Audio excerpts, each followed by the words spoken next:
You pop this out. Hey. Ooh, why did I get nervous? Hello, everyone.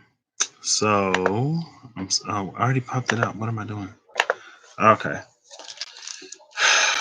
This is going to be, I think that works.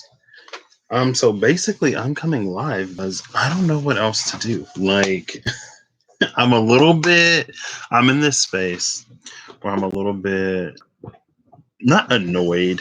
I'm kind of annoyed, a little bit peeved, a little bit not lost, but just like I can't work on my schoolwork because the program isn't working and I can't do anything else. Are these embossed? Oh my gosh. Because that's not working either. And so now I'm just like, what am I supposed to be doing? So I came up with a little spread really quick to see exactly that. So I'm going to grab these. So basically, I just like titled the spread like what is happening because I don't even know. And usually I don't need to know what's happening. Hey, Bloomin' Rose, how are you doing? And I got like this thing on my head. I don't know why I'm wearing this. I haven't like moisturized my hair in way too long. I need to wash it and everything. How are you doing? And I don't know why I'm necessarily doing this live because I could have just did it for myself, right? But basically, I just came up with this spread really, really, really quick. That's the like, what's happening spread. Like, what am I doing? Am I blocking myself subconsciously somewhere? Like, what is going on? Because I'm like stuck. You're doing a chemical peel while listening and working on your glutes. I love it. I love it. I'll I'll walk in place sometimes just to get a little bit of like cardio or something. And so I'll just like put on a video and just like walk in place. Or I'll moisturize my hair while I do it. I should be doing that. But it's like I feel like I'm blocked in so many situations. Like I went through the retrograde. I got what I thought my retrograde lesson was, right? And I was like, oh well, let me start doing that. But then I can't even do that. Like I was like, well, let me focus more on my work. Let me focus on me and blah blah blah blah blah da da da da da da da da. And like now the program won't let me sign in. I emailed my professor slash advisor. He emailed the IT guy. The IT guy's like, oh, you should be fine now. Still doesn't work.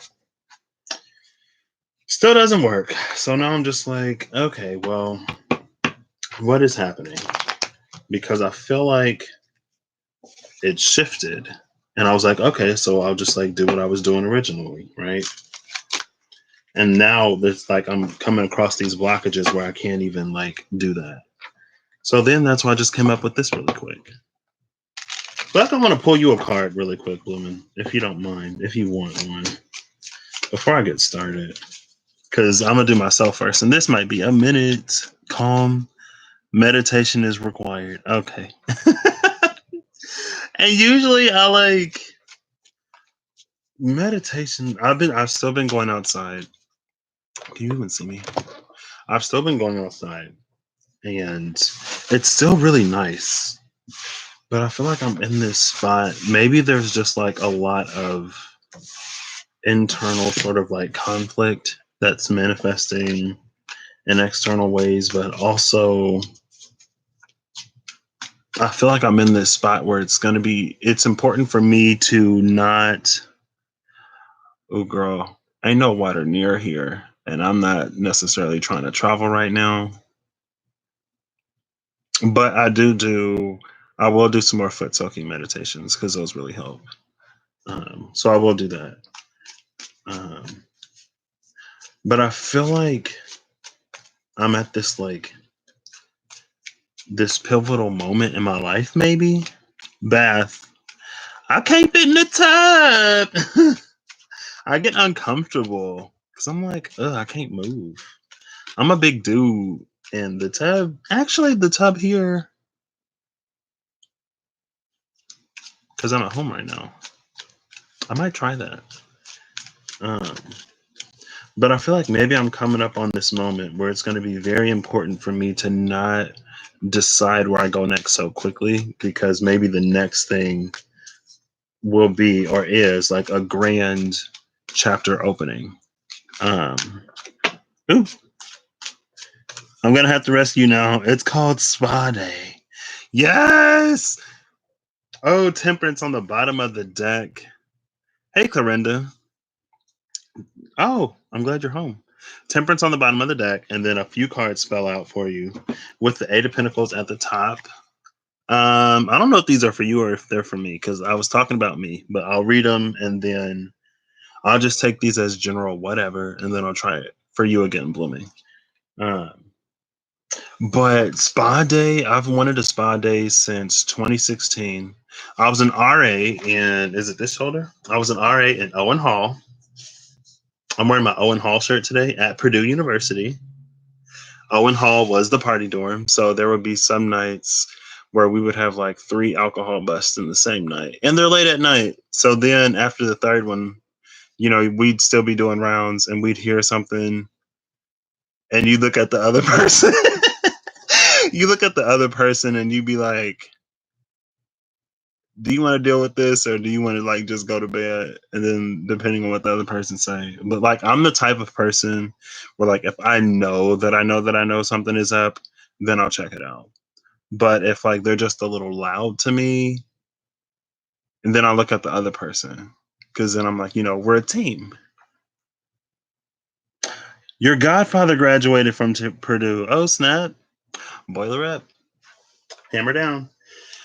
But yeah, ever since that year, I've wanted a spa day. That was 2016, and I've never had one.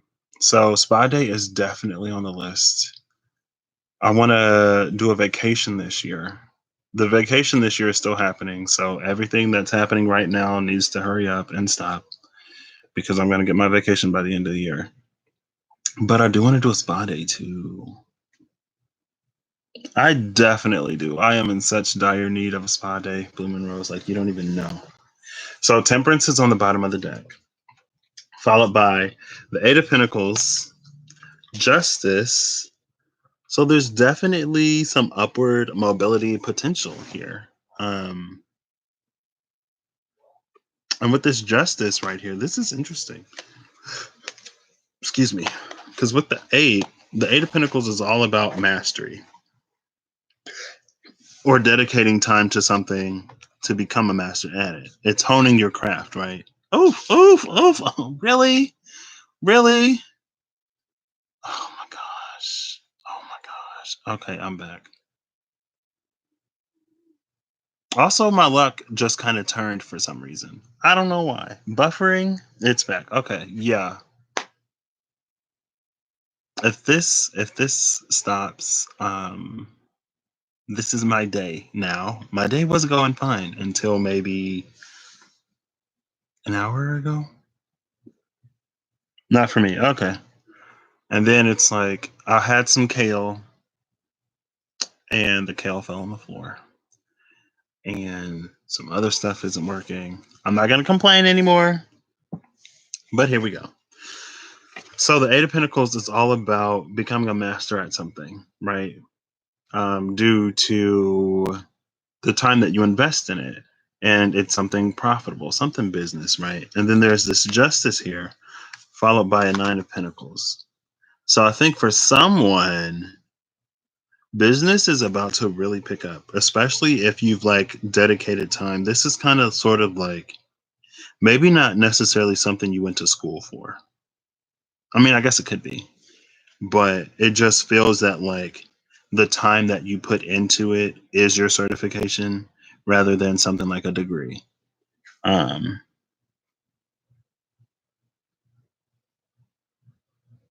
I should go hug that tree out front. I have not touched that tree. Well, I touched it the one day. I prefer to just like go in the backyard and breathe, because I can get more sun in the backyard and the trees are in the front, and the birds, like there's more birds in the back, and I like listening to the birds. But yeah, with this justice here, I feel like something is a long time coming because there's temperance as the overall, and then there's justice. So someone's definitely been working at something for a while. And I guess like if you work from home, if you're independent, um, either that or now might be the time to sort of consider something a little more independent with the strength card falling out. It might be like the but I can't do that.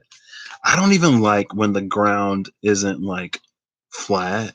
If there are bumps in the ground, I don't like putting my feet in it because it doesn't feel right. It doesn't feel right. Now, if I went to a spa and there was like, a mud bath or something like that, that's different. But natural mud, not a fan. Not a fan. Self employed hairdresser. There you go. I feel like with temperance and justice, things might be about to turn around and really put you in a position, unless you're already in a Nine of Pentacles position, right? Um, I guess going from the Eight to the Nine of Pentacles, I mean, I don't really understand that, but there's almost this like apprenticey type of energy. Like you would take somebody on. Mm, I don't know. Okay, for Bloomin' Rose. Let's see. I might be off today. I don't know. Okay, all right. Well, what's this about? So, Bloomin' Rose, for you, the bottom of the deck is the Nine of Cups, which is all about you being like happy and fulfilled within yourself, emotionally good. The Nine of Cups with this Three of Cups. And with this Three of Cups, I'm feeling that like you may be in this space where you're feeling good. This is interesting for the times because, I would say maybe it's time to go out with some girlfriends or some guy friends or some friends and just like have a good time, right? Now, if that's advisable for the location that you're in, which it might not be, then go ahead. But I think that's the energy of like you being happy and fulfilled within yourself. But then like when you're around other people who are also happy and fulfilled, then you're all like more happy because then you don't necessarily have to like pour into somebody else. It's like they're already full, you're full. So when y'all get together, you can just have a good time and celebrate. Maybe you'll be celebrating something. Maybe, I don't know, maybe you'll get a little bit of a boom in business, or maybe you'll come up on an opportunity and you'll want to celebrate it. Something that's been a long time coming. Potentially. I don't know. Potentially. I'm a little, I don't know today. Are you still in here, Clorinda? I'll give you one card before I start. Let's see, for Clorinda. Oh, what is this? Okay, I'll take these because these are sticking straight up. Oh, they went reverse. They went reverse. Clorinda, how did they go reverse? Everything else is upright. Oh, wow. They're all in reverse, too. Well, this one is good. So there's the what? The Five of Cups in reverse, which is all about sort of like appreciating the space that you're in more. Excuse me. You're appreciating the space that you're in more. You're not necessarily reflecting back on things that you may not have right now. I don't even know if you're in here right now, Clorinda, but if you are, if you hear this for you, girl. It's about being more in the moment and finding enjoyment in the moment and finding gratitude and appreciation in the moment instead of looking back more towards things that you don't have with this Four of Cups in reverse. I feel like it's really coming out of this space, right? Because with this card especially, I feel like it's like when it's upright, like you have all of these three little cups upright that are really like cool, right? But then you have this huge cup in reverse, and you're like, man, like I could get more liquid in that one cup than with these three little cups. I want this cup, but with it in reverse, I feel like you're really appreciating all that you have, and maybe you're like pulling back a little bit and focusing a little bit more on filling yourself up, or you're just not giving as much time to the things that you don't have, right? And then with the Six of Cups in reverse, I feel like this is you coming to terms maybe with something that happened in the past. And it's like you're no longer seeing it with those rosy tinted glasses. You're like, you know what? It was magnificent and marvelous for what it was at the time, but there you are. It was magnificent and marvelous for what it was at the time, but now I need something that like fulfills me in this now moment rather than reflecting on and wishing on things that I had was for my highest good. Exactly. And then when you focus on that big cup that you still have in the Four of Cups, then you get more little cups. And then things go really well. Oh, snap. Cutting to the Emperor and the Fool. I see the Fool every time I use this deck. I see this Fool card. But I cut to the Emperor and the Fool. Wow, that's definitely Aries energy. Look at that ram. Okay, so those are the little cards I had for y'all. I'm going to try to do this for myself really quick. And I guess, like, feel free to leave or feel free to listen. I don't know why I couldn't just do this by myself, but I wanted to come live. And I wanted also, like, I want to practice doing a spread and not reading every single card, but still getting, like, the general overall message. You know what I mean? Wow! So the co-rec just closed on campus. The gym on campus is officially closed now, even though I'm not on campus anymore. No problem, Clarinda. Keep looking at and appreciating what you have. It seems that like things have been picking up for you this week and maybe last week.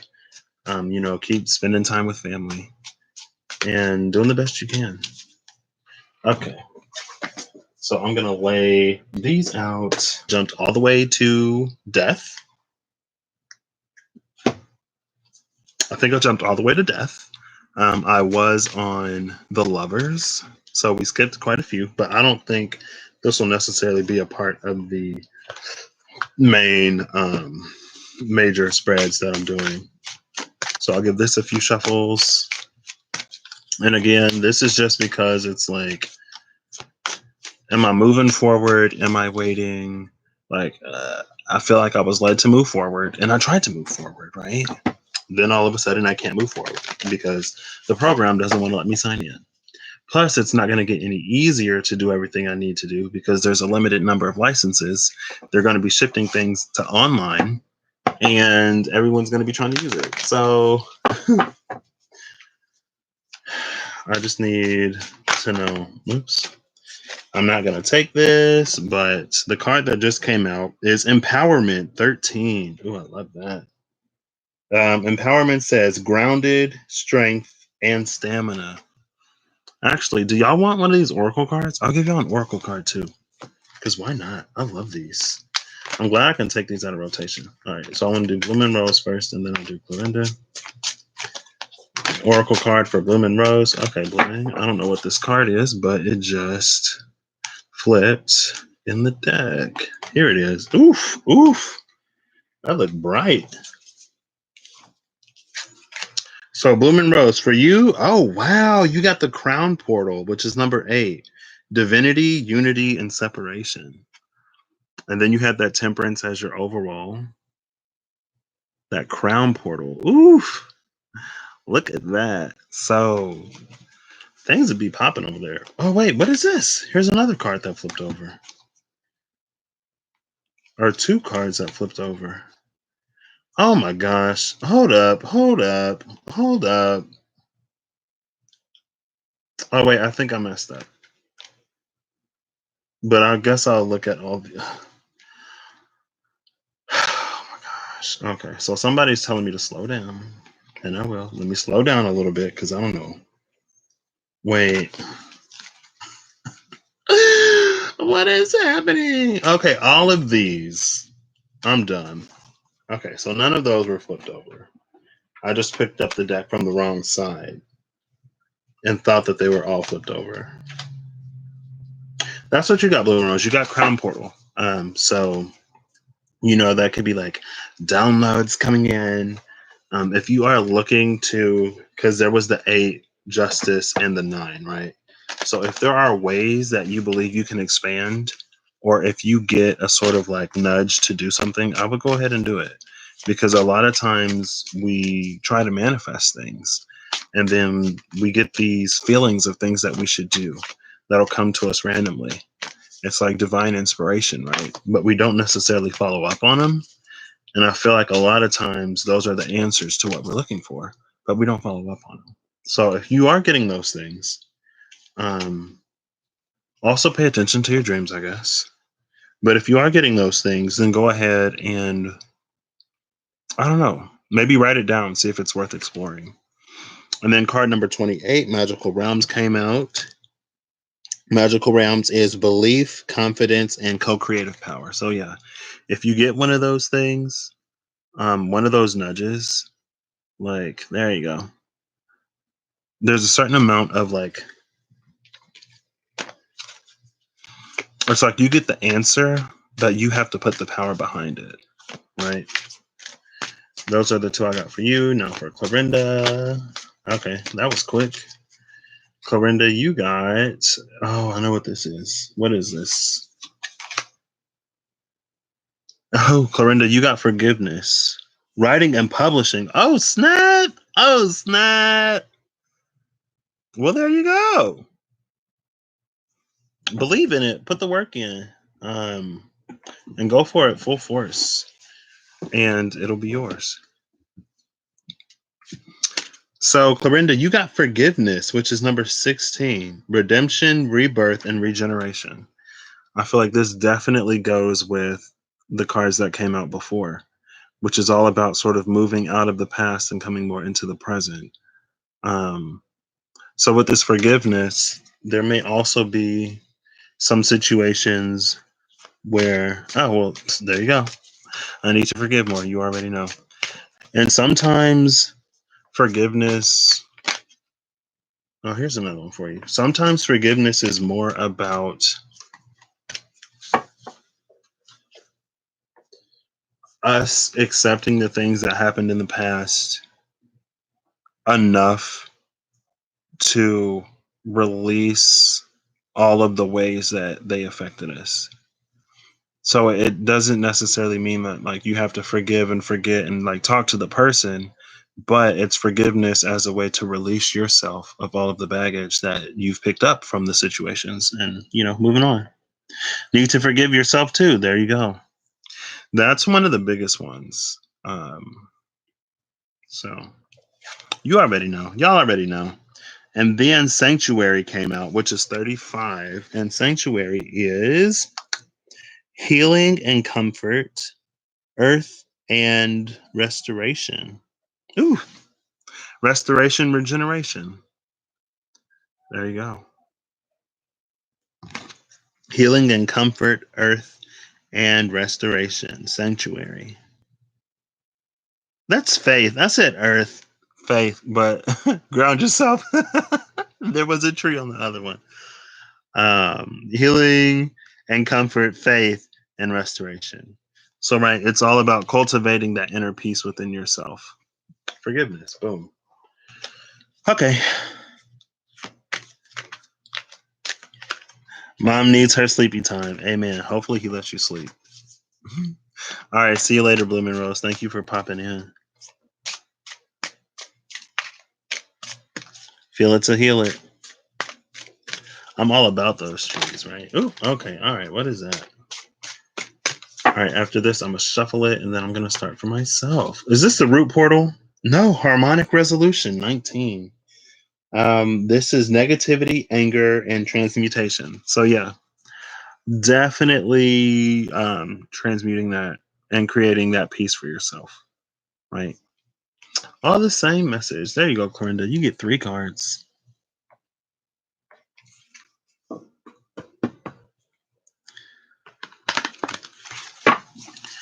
Okay, let's do this real quick. For me, like what heart portal and is this the heart portal and Gaian awakening? Okay. So I'll do 3 and then I'll start. No jumpers, please. I will pull these from the bottom. Thank you for not jumping. Oh, that was close. So this will be 1. This will be 2. Oops, I guess I got 2 for that one. And then this will be 3. So basically how this is set up is I'm thinking where I am, right? Thinking of all the possible. Is that soap? Ugh, why did I just get a soapy taste in my mouth? Who's bad mouthing me? Who need to get their mouth washed out with soap and water? Let me see.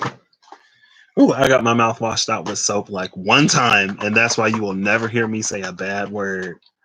Because it only took one time for me to get my mouth washed out with soap, and I was done. I was done for life. So, like, don't need any more soap, please. Thanks, I'm good. Okay. You haven't touched your cards in so long. Pull them out. Play with them. Oh, what about yours? You have pepper. Oh, wow. Is pepper bad? I don't know. I don't even remember what I said, but I know I got my mouth rinsed out, washed out with soap one time. Ugh. I'm gonna do the whole spread for me. So I guess I should have pulled some for me. Well, show me a few of these before I get started. I guess anything I need to see before.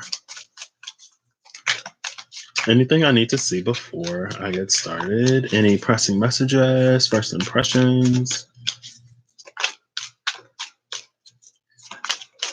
Okay, there we go. What are you? On the bottom of the deck is the 9 of Swords. And the card that came out is the Page of Pentacles. I'm trying to do this pinnacle thing, but it's not working for some reason. I keep getting stopped. Maybe it's because this 9 of Swords moment. That's because there are some other things that need resolved. Either they need to be resolved so I can move on, or I just need to let them go. Um, but I don't know. We'll see. We'll see what the cards say.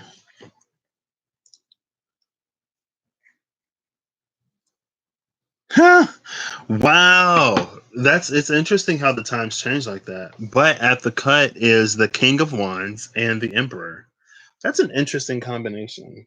Can y'all see that? King of Wands and the Emperor. The Emperor was at the cut before. Okay.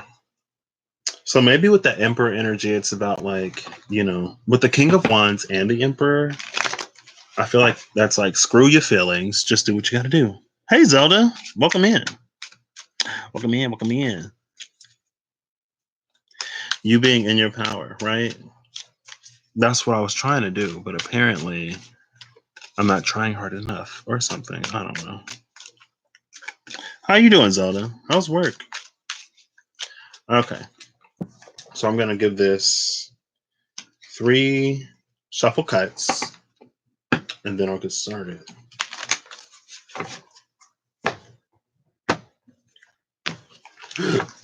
Excuse me. So the way I set this up is, I know a lot of times subconsciously we manifest blockages and we don't necessarily know why. And so there's a hidden path, there's the current path, and then there's like the best possible outcome. And then I'm going to pull to see sort of like which energies fall in which category, subconscious fears, ways that I'm blocking myself, maybe, or maybe things that I don't even know, right? So I'll give it 3 of these, 1 last cut, oops, and then I'll start. Well, what was that? Gotta find that card. Thank you. I mean, it's just like this, and the rest is like this thing I'm wearing. So I need to moisturize it. It is getting a little longer though. I want to do something with it, but I just haven't.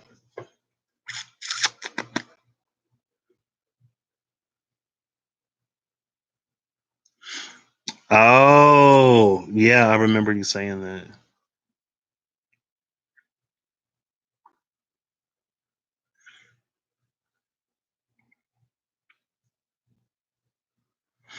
Yeah. Well, I'm hoping it comes back clear. I'm believing it will. And then you'll be able to get to work. Because, yeah, I remember you saying you worked in the healthcare field. The Knight of Cups flipped over in the deck. So I feel like the Knight of Cups is like either the Knight of Cups is hindering me or the Knight of Cups is what I need. That's kind of sort of, I guess, what I'm trying to decide. But we'll see. Better to be safe. Yep. All right. Oh, I guess I'm doing this again. Okay. So this will be the last one. And then we will start. So I'm going to start with the hidden path first.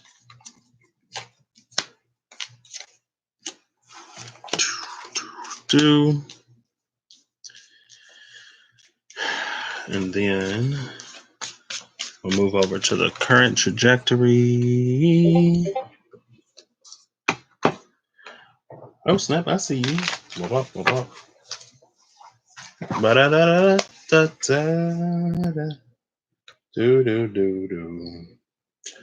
Girl, that program don't even work.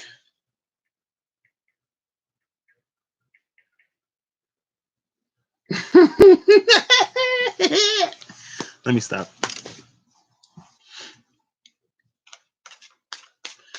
Okay, and then we'll do the same thing here. Oh, I was like, where is here? Hello? And then it's 1, 2, 3, 4. This will be interesting. And I'm going to try to do it like a little bit quicker, right? Because that's one thing I really do want to get better at is like not needing to read every single card to get like the message. Because sometimes it's not that important. Hey, Miyoshi. So I came up with this spread really quick because I still can't do my work. For some reason, even though I emailed my advisor and my professor yesterday and they talked to IT and IT said I should be fine, I still can't sign in. So I'm like, what the freak is going on? I tried to move forward and that doesn't work. So like I came up with this spread real quick. That's like, what's really blocking me? At the bottom of the deck is the King of Cups. So I'm sure he'll be significant. Actually, I want to check the bottom of the Oracle cards too, because I didn't do that. You want an Oracle card really quick? Well, never mind. At the bottom of the Oracle deck is Oneness. And Oneness got that divine masculine on it right there. I don't know if y'all can see it because of lights. Freaking Oneness, man. Oneness is balance, patience, and divine masculine, with the King of Cups coming out at the bottom of the other deck. And this is number 30, which is a 3, which is interesting. Followed by manifestation, which is 29. 29 and 30. All right. Well. Okay. You're not bad, but I'm curious. Oh, wait, what? YouTube. Oh, don't beat up the YouTube. Don't beat up the YouTube.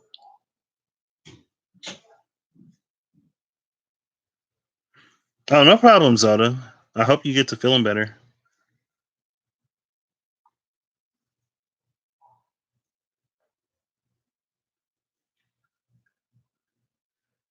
You're back to the connection between you and Byron. Interesting. Just like, has he reached out? Girl. And then here's the Knight of Cups. So y'all want to know something interesting? The Knight of Cups definitely is a blockage because he came out again. So in the sort of like subconscious path, there's this like, and there's the Page of Pentacles again. I saw him. And then there's that Nine of Swords. I saw that too. But here's this Six of Swords. And I need to look at how I did this. Because this was subconscious, conscious, conscious. So the thing that's hindering me, I guess ultimately I don't want to move. No, but it's like, okay, got you. All right, Zelda. So the thing that's hindering me is basically I don't want to move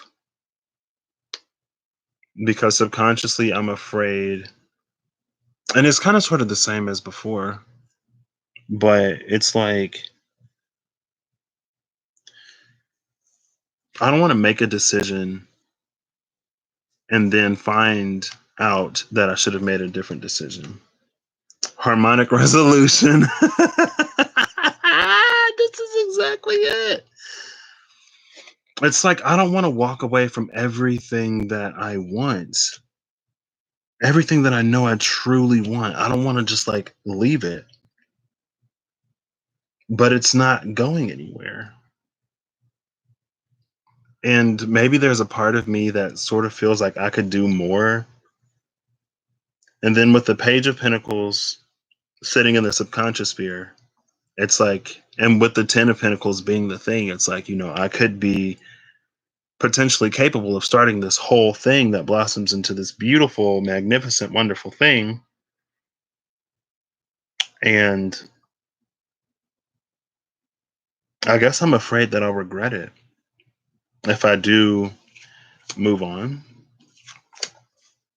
So let's look at the current path. Currently, I'm sitting at the Queen of Swords and the Six of Cups. This is interesting. The Queen of Swords and the Six of Cups. So I feel like that's all about sort of having this knowing, right? And with the Six of Cups, it's like, looking back on the positive times. It's nostalgic. And it's almost looking back and projecting forward with the Queen. Six of Swords is a short guy, I promise you. Well, I don't know too many short dudes. So it's not that short dudes are bad, but yeah. And so it's like, I feel like there's this new awareness, right? Coming out of the retrograde, um, of things that I know I have to do. And it's like I want to move forward, but I don't want to leave anything behind that I would want. Right. And that's why the Six of Cups is here. Because it's like, that one thing I had, like, that was really good. And I think it's travel friendly. So even with where I'm going, like, that still fits. And the Queen of Swords will communicate it. And I've done my part. Sitting in the space of, I need to look at these though, because I did this one different. And I'm not trying to say like, I actually love how I'm reading this because I don't have to go like every single card. Subconscious, conscious, conscious. Oh, okay. All right. Got it. So in the subconscious place, we have the Page of Wands.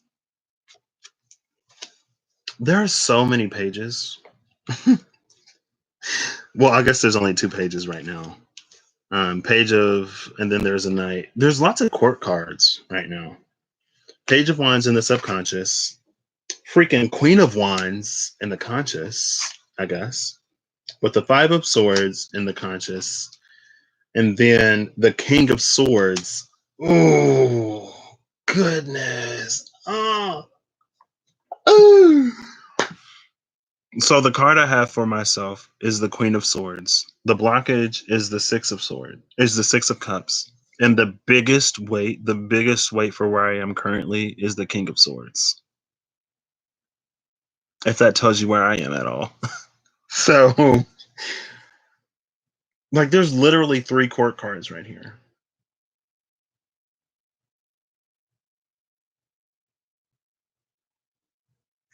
And it's like, I feel like there's just this like inner contention between, and that's probably why this Page of Wands is here. I feel like the Page of Wands is here because it's like subconsciously, it kind of sort of feels like I want 2 things. And in my brain, I feel like I know that I can get both of them and they'll both work out. But they're not playing together right now. And so with the Queen of Wands, it's like, I feel like the Queen of Wands approaches it from a different space than the King of Swords. Like, I feel like the King of Swords is a lot more analytical, and the King of Swords will stick to like what he knows and believes. And the Queen of Wands will sort of follow like what she desires. And then with this here, swords. Why is there always swords here? Why are there always swords here?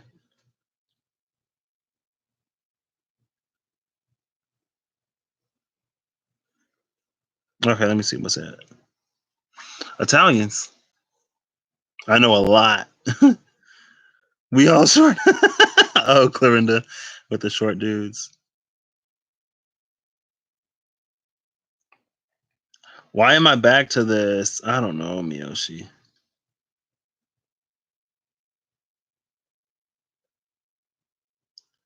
See, the thing about cutting cords, though, is that I feel like you can cut a cord, but if you energetically keep someone in your field, it's gonna grow back, right? So, like, that's why it was a while ago. Someone's like, I cut cords with this person, but they kept making videos about that person. And I'm like, so how exactly are you cutting cords with this person if you're still giving them all of this time, all of this energy, and all of this effort? Like, I don't know how any of that stuff works, but in my mind, that just doesn't make sense. But maybe it does. I don't know. I don't know anything. You've been getting some personal reasons to do for people, but you want to do some work because you can handle it. Tarot readings. If you feel called to start reading, then start reading, Zelda.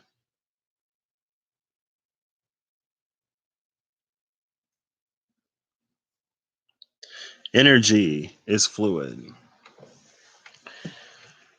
So yeah, there's definitely some contention here.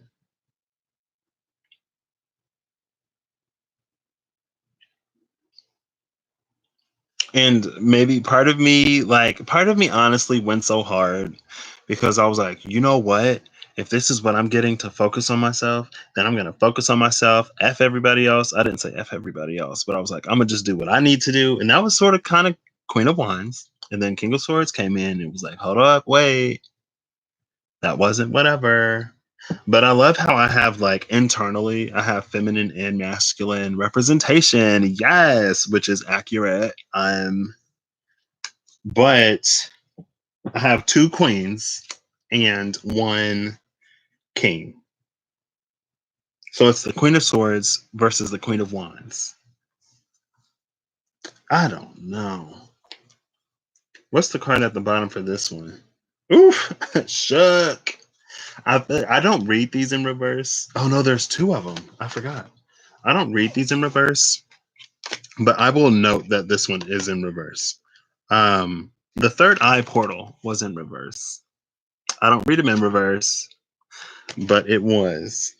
And the third eye portal is about vision, clairvoyance, and clarity and confusion. 39 and then 41 is transformation. It is metamorphosis, synchronicity, and the unexpected.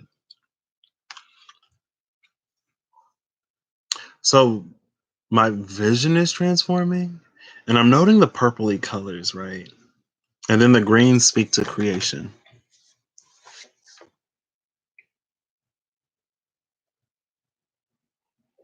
I think what that is sort of hinting at, there are some things that I can see changing and moving. And part of me wants to wait to see if that happens. Another part of me knows that I can't wait anymore. And so I'm just at this like standstill right now. I'm just at this standstill right now. Do, do, do, do, do, do. Wow, I feel like this has all been said before. Probably, Clorinda. Ain't nothing new under the sun. Is third also called the brow? I believe it is, yes. Oof. But now I'm in it. I'm like, what? How I get here? So the best possible outcome, let's see. I have what? How was the Four of Swords? Oh, okay. So the best possible outcome is the Four of Swords. And there's four people in here. Hey, 44. Um, I think this is just like being in a space of mental rest where I ain't got to question, am I doing the right thing? Am I doing the wrong thing? Should I be moving? Should I be waiting? Should I be stopping? Like, what else is going on? But it's being challenged and blocked by this independence, right? No man is an island. And so maybe this is like the best possible outcome is to reconcile them both together. It's where I can do, and I literally just said this like yesterday or the day before, whenever the last time was live. It's like being focused on self and building self, but also holding space for others. It's like the best of both worlds, right?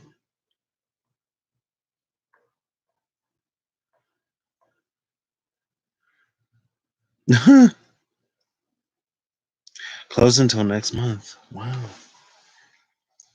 So then let's see. Here is wow. I've been getting a lot of doubles with this deck. 77.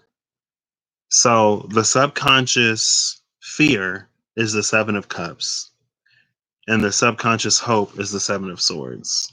This spread makes no sense. Every single card in this position is a sword. Is a sword. I think I'm thinking too much. Obviously, I'm thinking too much, but it's a good position, or it's not necessarily good. See, that's where I'll get caught up in duality because it's in a position of hopes, but hopes aren't always a good thing because hopes, what we hope for, can keep us stuck in situations that we don't want to be in sometimes. So, um,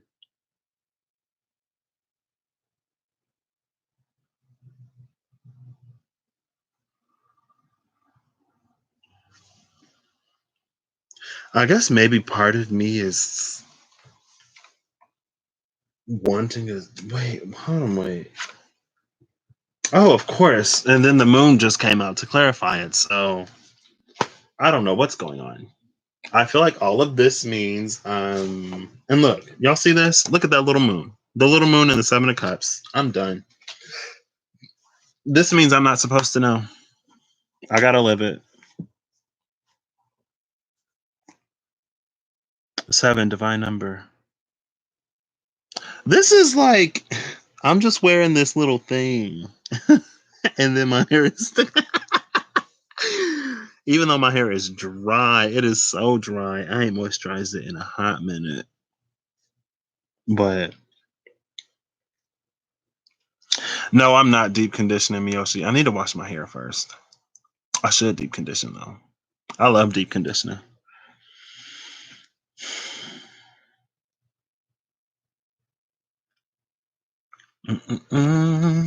Yeah, I need to moisturize it for real. Why do I have my phone here? Oh, I have my phone here to look at, see what this is. Okay, so the moon is standing in the position. This is the leaping point, basically, right? Because to go from the current position to the best possible position, there are a lot of things that we don't know. And so I built like the best possible around the things that we don't know. And the place where I need to just like go for it and blindly trust is the moon. And then there's this little moon in the Seven of Cups, which is all about the illusion of choice. And then the Seven of Swords is all about the illusion of restriction.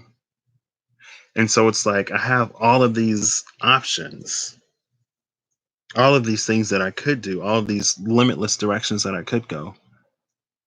And I feel like they're there, but I feel like they're also being taken. And I just need to make a decision.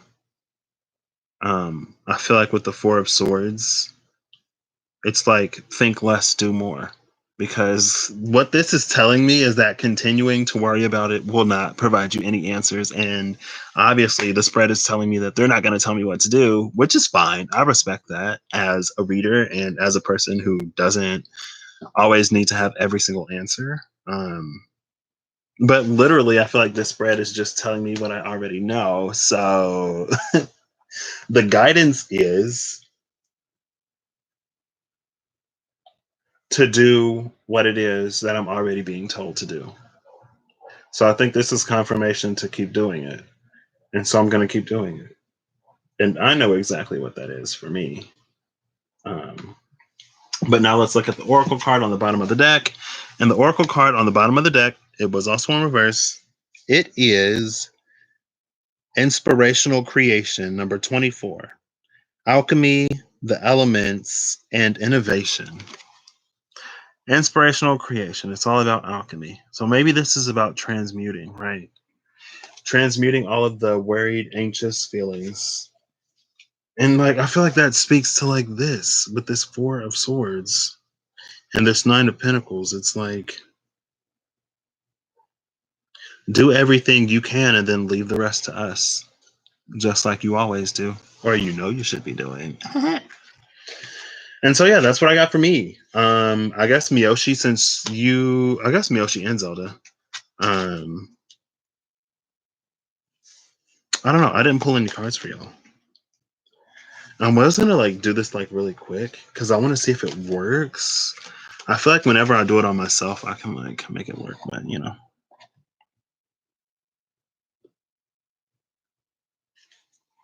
Is this FOMO? Do I have fear of missing out? Wait, what are you talking about?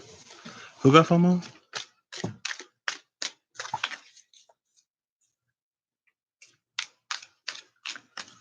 I wish I had somebody to wash my hair for me. I've been trying to get my mom to do it for the past few days because when she washes it, she gets it good. And when I wash it, I feel like I don't get it as good.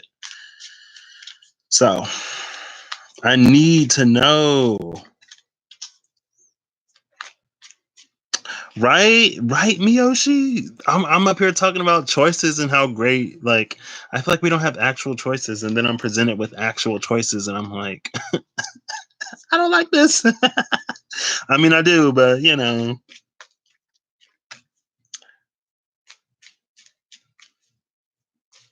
I haven't seen Annette in a minute. Oh no, that was for me, but honestly, it could be collective. You know, if it resonates, it resonates. Shoot. Oof, a card just came out. What's going on with Steven and why he's being so shy?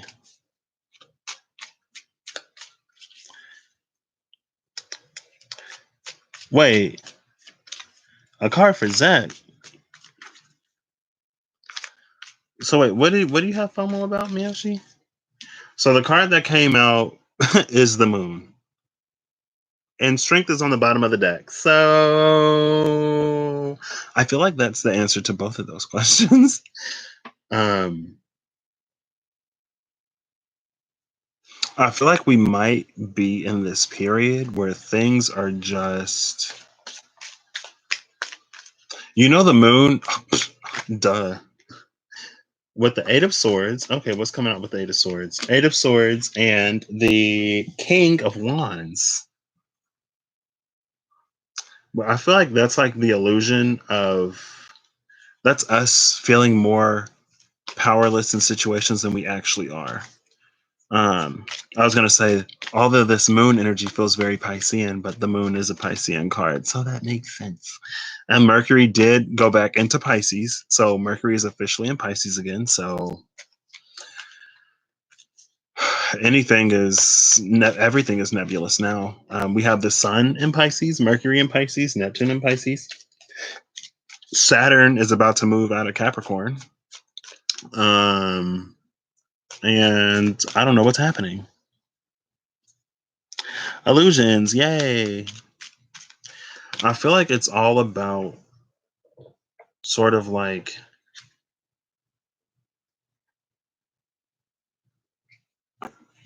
it's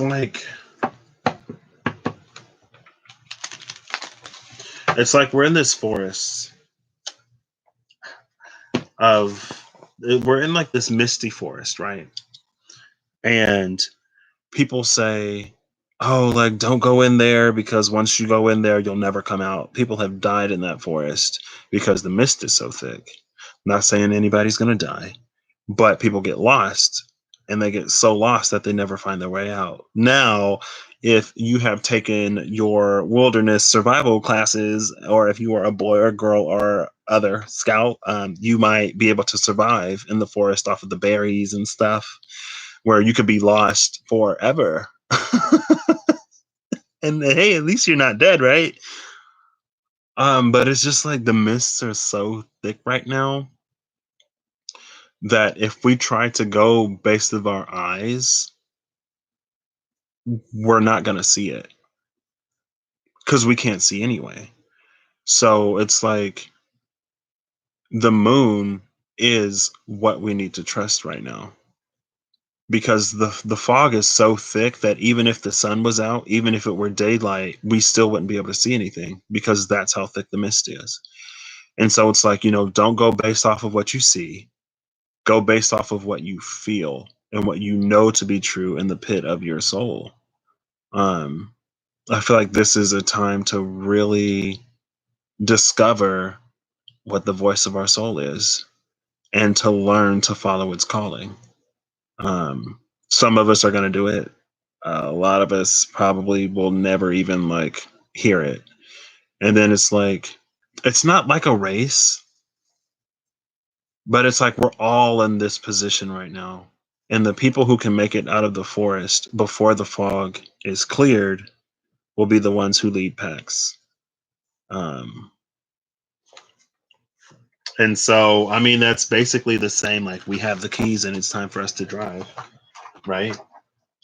It's not much different, but I don't know. I don't know why I expected a solid answer. And I didn't expect a solid answer. I mean, it confirmed basically everything that I know, except that I guess I am blocking myself in more ways than I thought. Um, I guess I'm not going to be able to wait for a resolution. I'm just going to have to find space to hold both and to move on.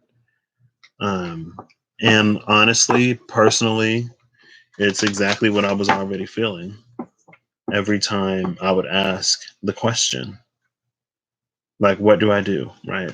Or somebody would say something. I feel like, honestly, for me, a really good way for me to navigate right now is I haven't talked to too many people about what's going on with me right now. But I feel like when I talk to people and based off of the way that they respond, I can feel what resonates with me and what doesn't. And I know what it sounds like, but I also know what it is. Um, and so it's like, there are these voices that come to tempt you in the forest. And the ones that, it's not that you can't trust them, but it's just like either it'll resonate with you. It's going to resonate you either way. Either it's going to resonate in a way that aligns with who you are, or it's going to resonate with you in a way where you get to decide who you become, right? And in this moment of deciding who we are, not only do we get to decide who we are, but we get to be it. Before the fog clears, before the mist lifts, before we can see everything for what it actually is, we're in this moment where we are creating who we are and we are setting forth what will be for us. And it's a very, very, very magnificent space to be in, especially amidst everything else that's happening. There's just so much. There's just so much. And it's so easy to get distracted and to just, I don't know. Oof, and look at the card that came out, Exploration. I love this card.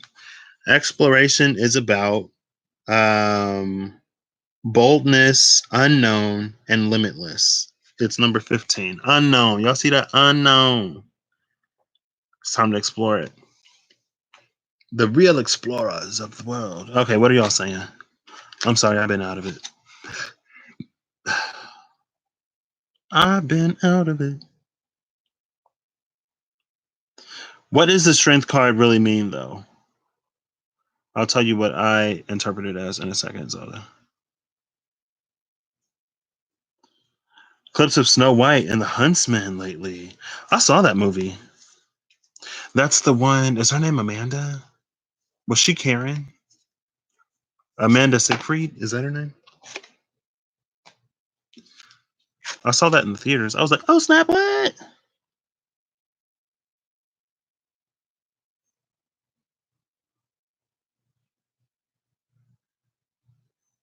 Yeah, definitely going to be doing a lot of grounding. For real.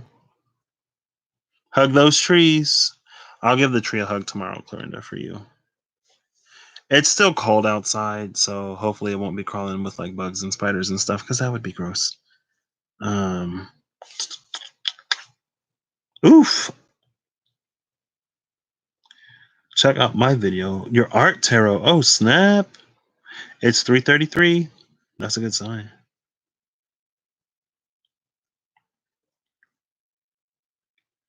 Bella? All right, talk to you later, Zelda. Have a good one. What card is this? Are you talking about Bella? Or did I say Bella? What's her name? Kristen Stewart.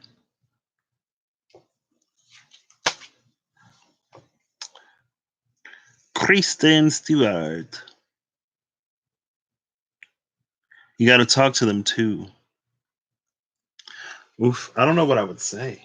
Last time I went to go spend some time with the tree, I was like, this is so weird. Because, like, my house was built roughly 22 years ago.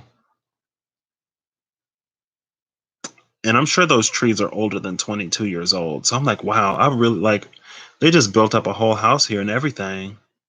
And y'all were already here. And like, did people even ask you, like, if we can move in? Like, y'all already got roots down and everything. Like, I feel like we really don't talk to trees before we just like move in and take over these spaces. But they're just so like old and alive. Like, it's not like a rock, right? If rocks are semi sentient or alive in some way, I apologize. But to my limited knowledge of rocks, they ain't got no kind of consciousness. But like trees and plants are alive. And I'm like, wow, like, how long were you even here before I was born? Like, did you know that like I would like be here? Are trees psychic? Have a good night, Zelda.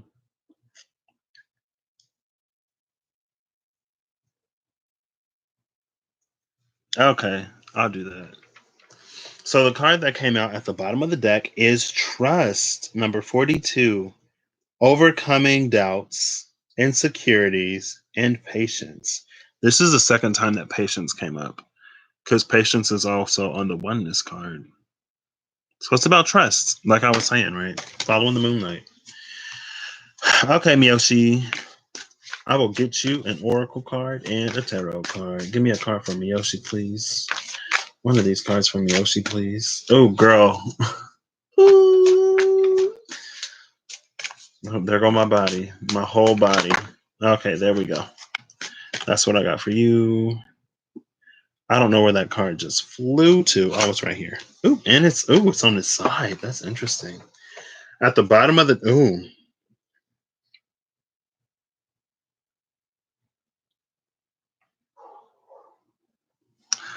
So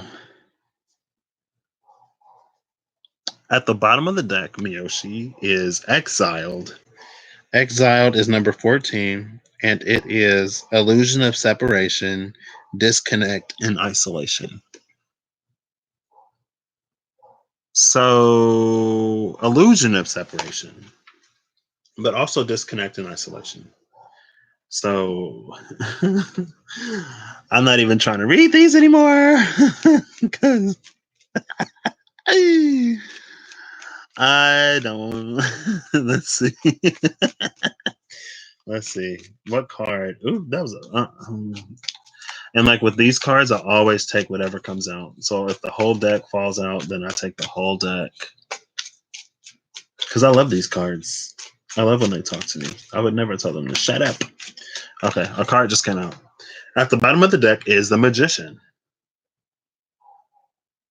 So perhaps you are manifesting separation and isolation and disconnection and all of this stuff, right? Because with the moon, okay, everything is the moon tonight. Excuse me. Where is the moon? Let me see where the moon is. I think the moon is in Capricorn. I'm pretty sure the moon is in Capricorn because I looked earlier. 10:47 p.m. Scroll all the way down. And yes, the moon is 5 degrees Capricorn. So the moon is separating from the south node right now. You feel disconnected. I feel like you feel disconnected, Miyoshi, because you're manifesting disconnection. And it's like with you not refusing, but with all of the hesitation that you have around opening your heart, like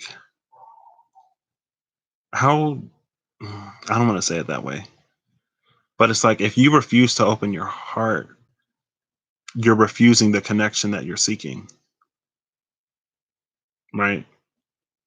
It's like, you have your third eye, you have the crown that's perceiving and like receiving, but if the heart isn't open, then what you get is going to be distorted. Um, and again, like, your heart being open doesn't necessarily mean that you got to go out and like do this or do that or like, right? But if you consciously have a blockage there, I don't know who it is I'm opening it up to. Um, Yourself, right? Like you don't have to open up your heart to a specific person. Your heart is just like you open your heart. It doesn't necessarily like a specific person does help. Um, because like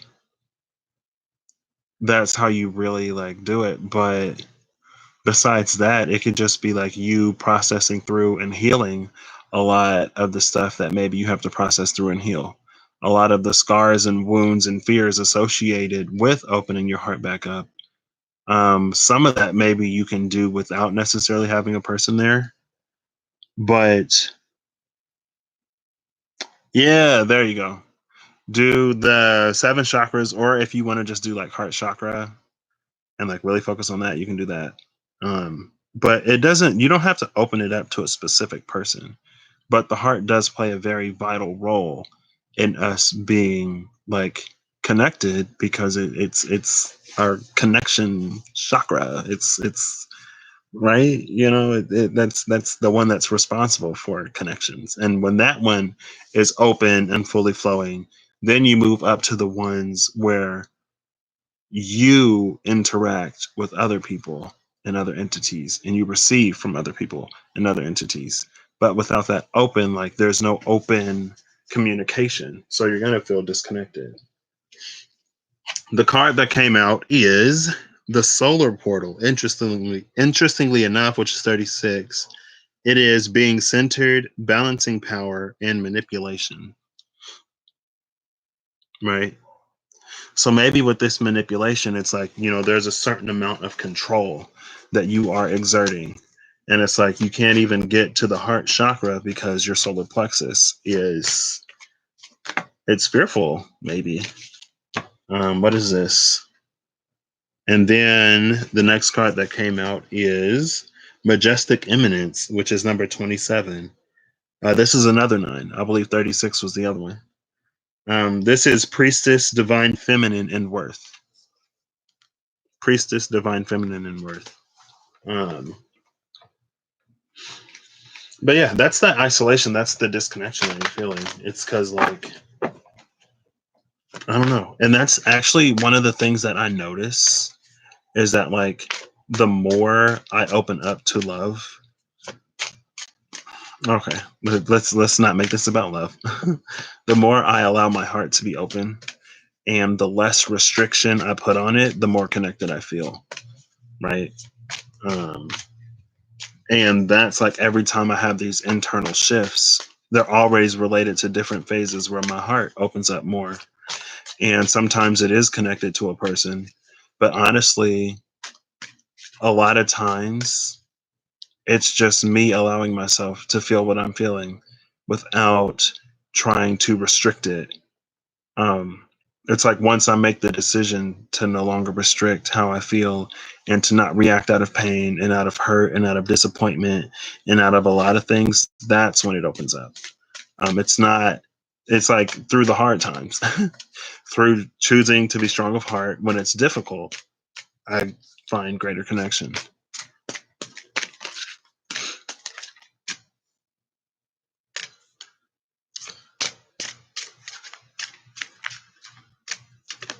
Ooh. And Wednesday is hard.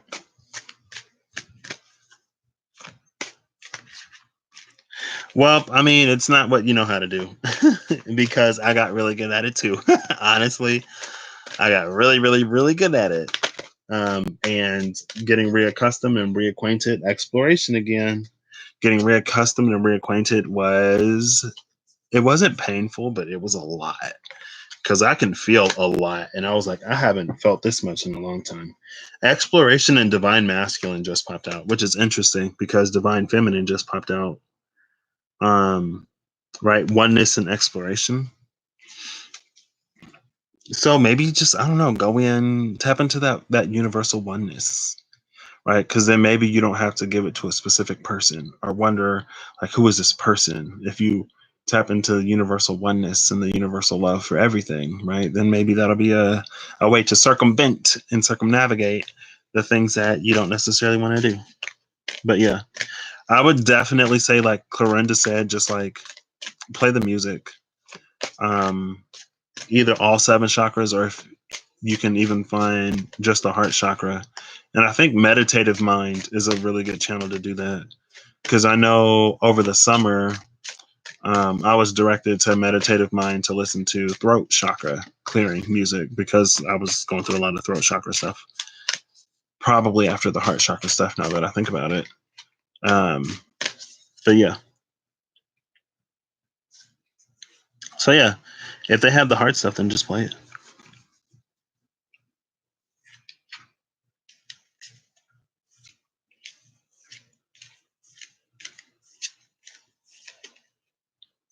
So yeah, start where it's easy. Start where it's easy and then let it go from there.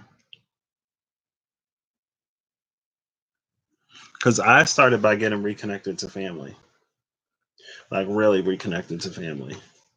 Um, and then over the summer, like I started just like going outside more and like, nature. And then there was this dude, but honestly, he just like helped.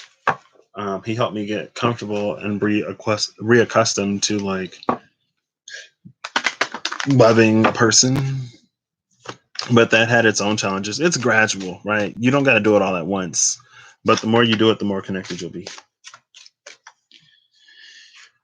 And harmonic resolution came out again. I think you got this card last time too, Yoshi. Harmonic resolution. Harmonics. Yep, you can do all in one or do them separately.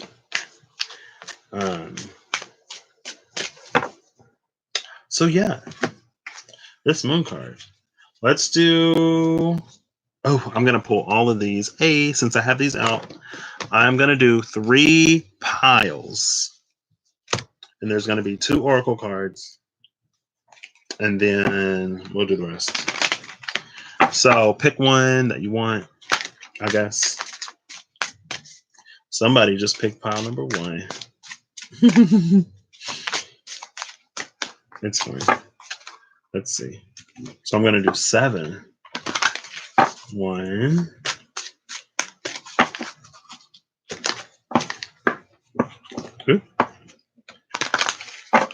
2.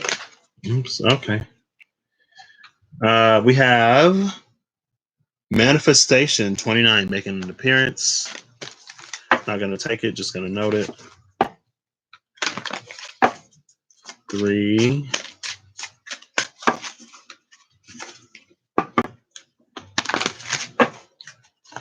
4,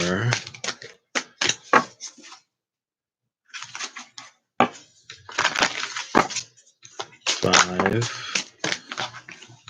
Next we have Gaian Awakening.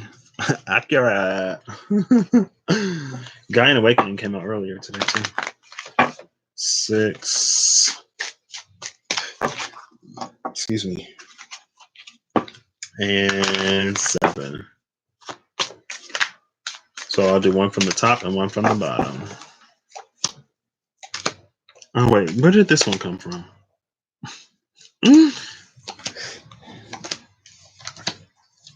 Left at the bottom of the Oracle deck is Breakthrough. I love that. Breakthrough is number 4. Leap of faith, freedom, and new beginnings. Love that.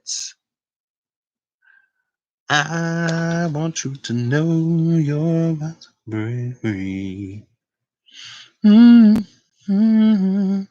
Jesus took the key. You picked 3. You sunset too. Nice, nice, nice. Okay, so Breakthrough is what came out at the bottom of the deck. Oops. I love this deck so much. And I didn't use it for a long time because of like the Galactic Guidance card.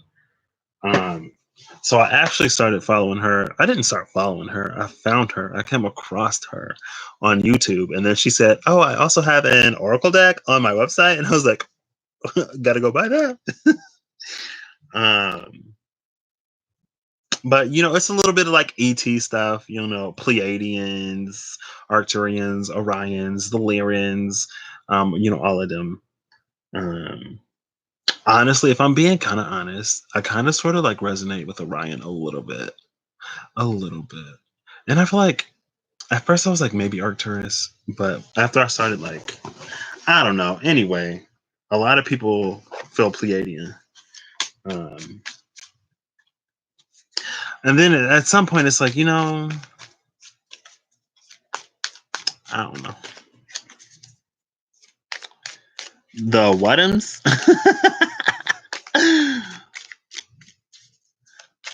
We're not clicking in these meditations lately. Oh, like on the same page? Well, maybe y'all are reaching a point where, you got a little bit different information, different needs coming through. So I'm going to do one more. I'm going to do one card. I'm going to do another one. And we're going to do middle cards. I don't know why this makes a difference. And then I'm not going to do bottom cards because I am using a third tarot deck. Left at the bottom of the deck is the 2 of Wands, right? So we have Breakthrough, but you got to do something with the Breakthrough, right? When you go into these dark nights, when you plunge into your depths and you get this information, like the reason why it happens is for you to do something with it. It's not just for us to be like sad and depressed and miserable because it's really hard. We go down there to make something happen, to make a change. That's why it's illuminated to us. It's not illuminated to us to make us feel bad. I mean, it is. That's part of it because we got to realize what needs to be changed. I don't know what star system I'm from. Me neither. I'm just a little earthling. You Miyoshi.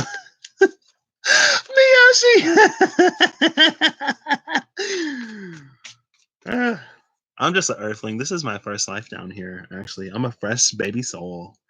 And reincarnation. What's that? Crazy. I'm like an Aries, right? I'm just a little baby. And Vedic. I would be Aquarius. Let me stop. Okay. Let's see. I wish I had the vice versa's out, honestly. There's a lot of tarot cards. So I'm going to pull one from the bottom for these.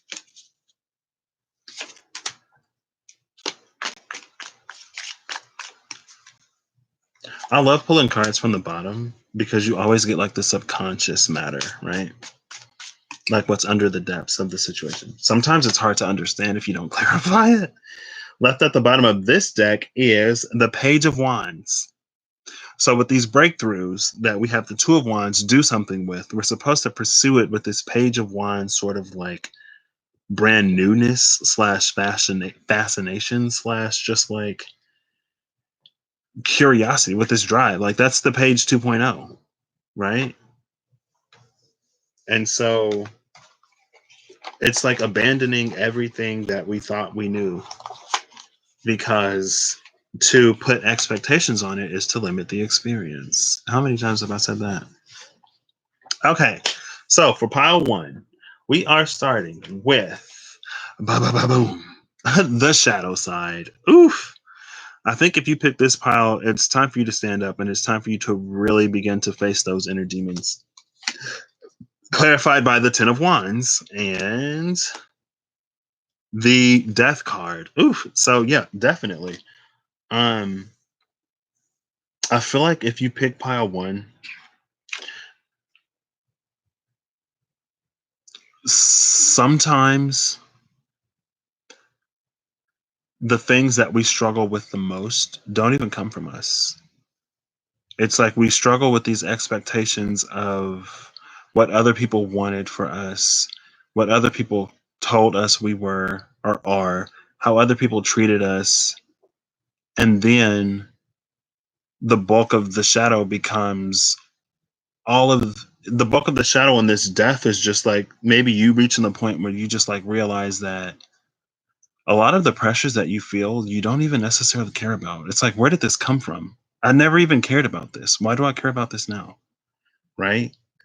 Or it's either that, or maybe you did it to yourself because you thought you were lacking in some areas. And so, in order to be seen, in order to be heard, in order to feel valid for the space that you take up, which you are by nature of being alive and breathing and a piece of this beautiful creation, there is no amount of worth that you have to prove to anybody.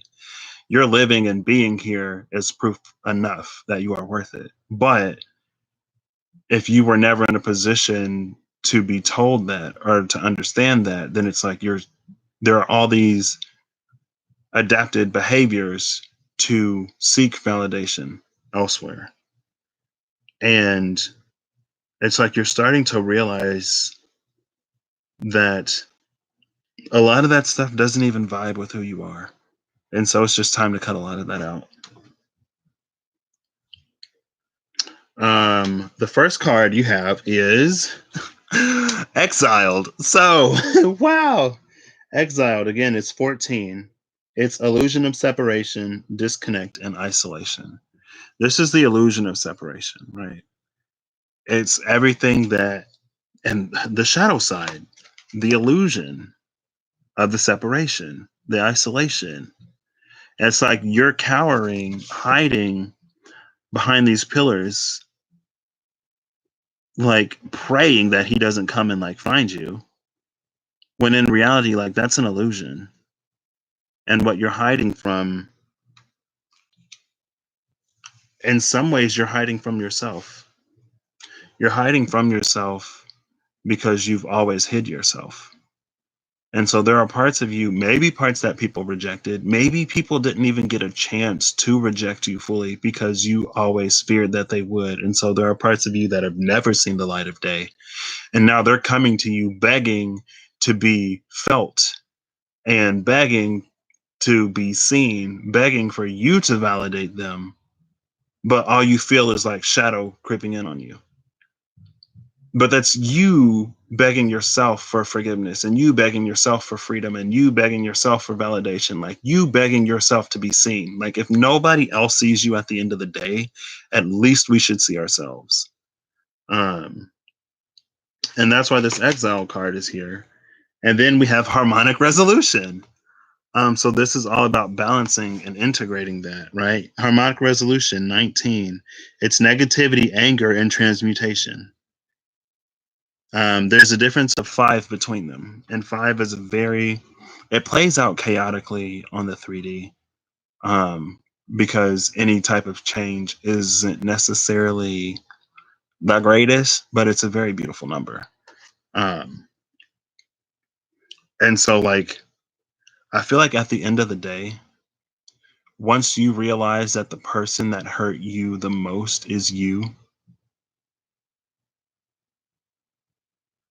it's like, other people can do things to you which aren't great. But at the end of the day, it's like once you feel that you've betrayed yourself and you've betrayed what you truly desire and who you want to be, I feel like that's a whole another level of Dark Knight. And what?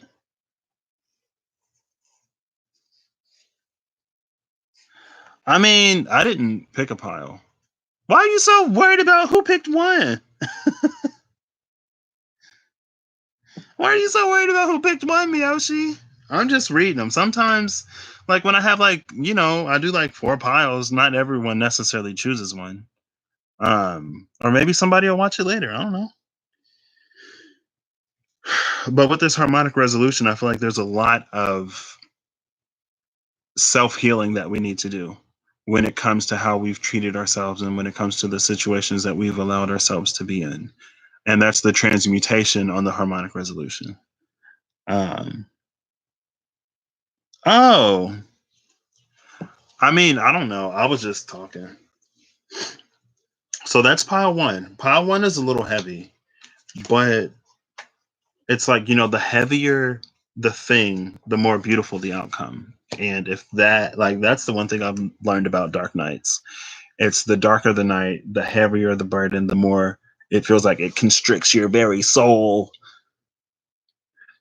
Excuse me, once you shed it, it's you step into something beautiful. And it's almost like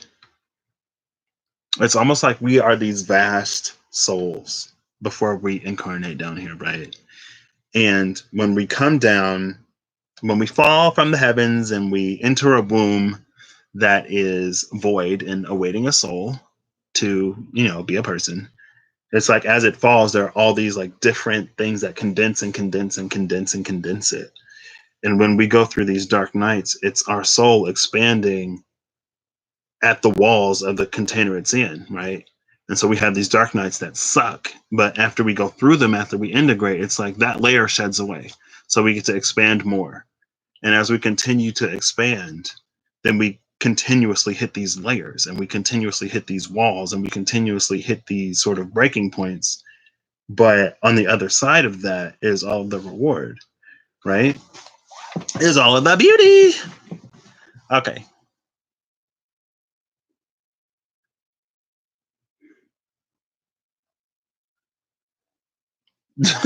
Clarinda, I don't know. I was like, I'm gonna do piles and I'm gonna shuffle them out. For Clarinda, I'll do a pile number four. I don't know if you want pile number four. I always do, or I sometimes do an extra pile at the end anyway. So, but feel free to pick whenever. I don't know. But moving on to pile number two. So for pile number two, you got strength, which is awesome. This is the lady and the lion, right? The lady is the lion.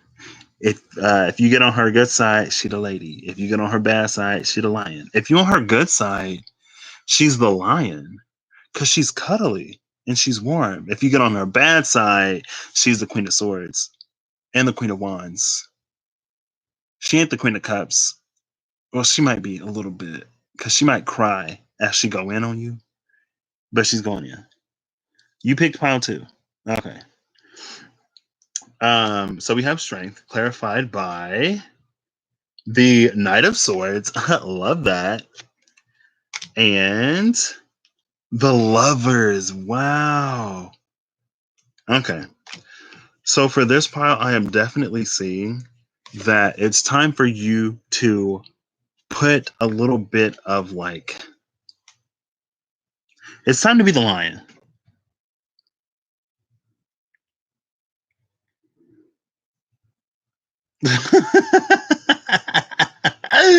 Oh, you had to be strict, mommy, today. Hey, well, I feel like this card is telling you sometimes you got to be strict mommy. You can't be not strict mommy all the time.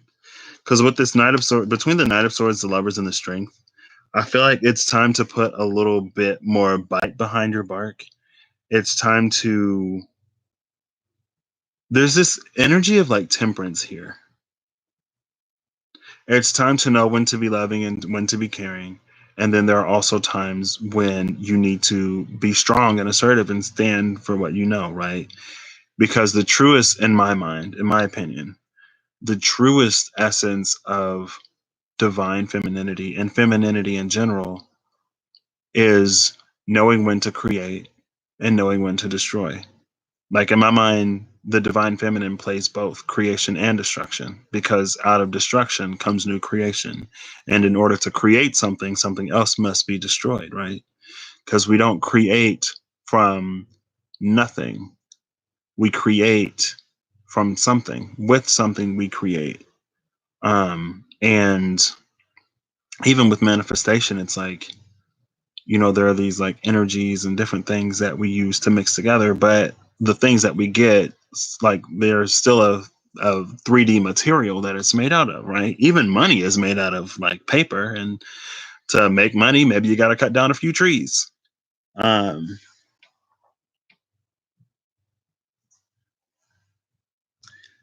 Reconstruct or deconstruct. Yep, exactly.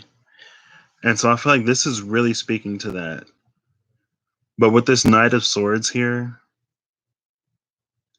I feel like someone spent maybe a little bit too much time in one modality, and it's time to devote a little bit more time to the other. So, whichever modality you haven't been in, maybe it's be a little more self assertive and stand up for yourself a little bit, or maybe it's be a little softer and a little kinder. I don't know. I don't know.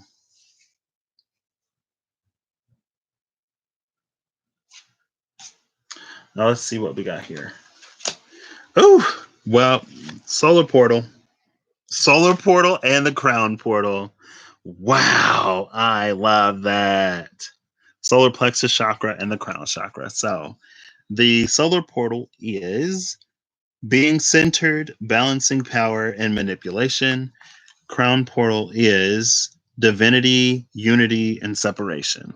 So, again, like that being centered, right? That balancing power, that's that temperance. Love that. I feel like the masculine. I feel like the divine feminine is a little flat. Honestly, I feel like the way people talk about her and the way people depict and portray her is a little one-sided. And she is multifaceted and complex, just like everything and everybody else. Right? She has sides and moods and different abilities, and she approaches situations in different ways. Like she's not always the same. And so it may be time to explore other aspects of your divine femininity.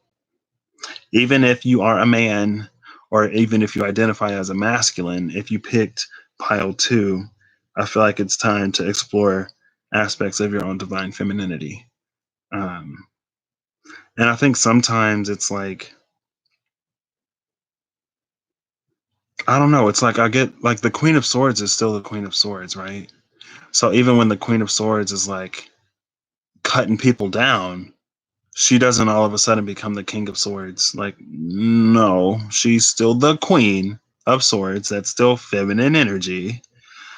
And even like the Queen of Wands, right? Let's say that like you are like super driven and super motivated and all of these qualities that people would typically assume to be masculine because you are like expressive and emotive and all of these things, right? That's still feminine energy.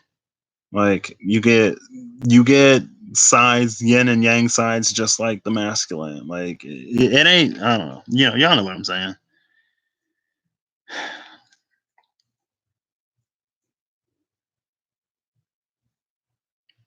I don't know, but I feel like oh what is that?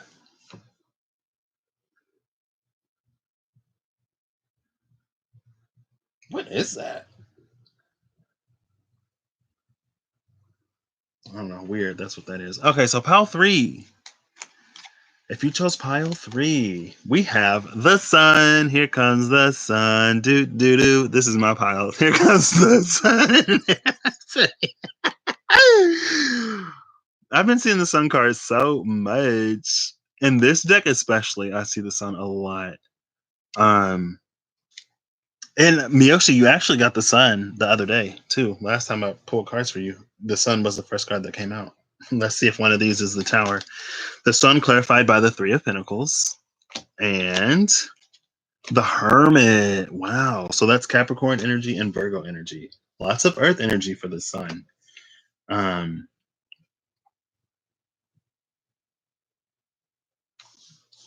so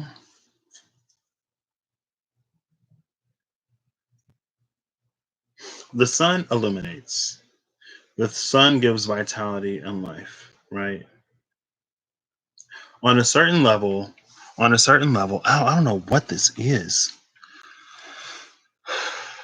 On a certain level, I feel like, see, Miyoshi, I should have known this was your pile when I start getting all these like random body aches and pains. I'm like, ooh, let me stop. um, because the earth is feminine energy, right? And the sun is masculine energy. And so I feel like there is this sort of cooperation here.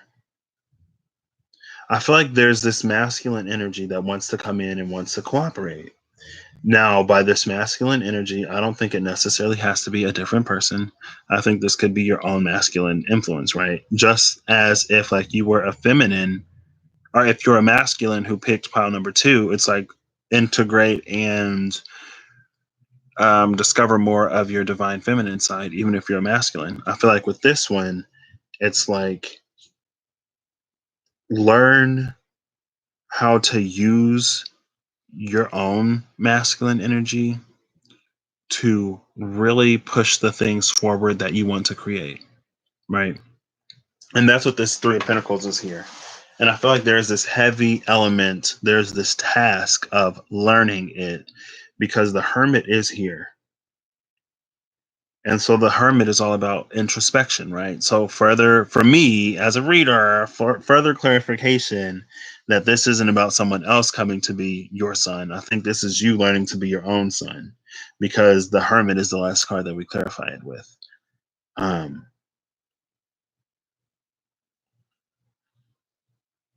and so there's this.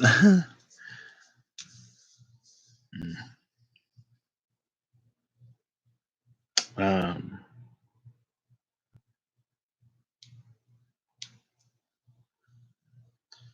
so I feel like there is an element of like,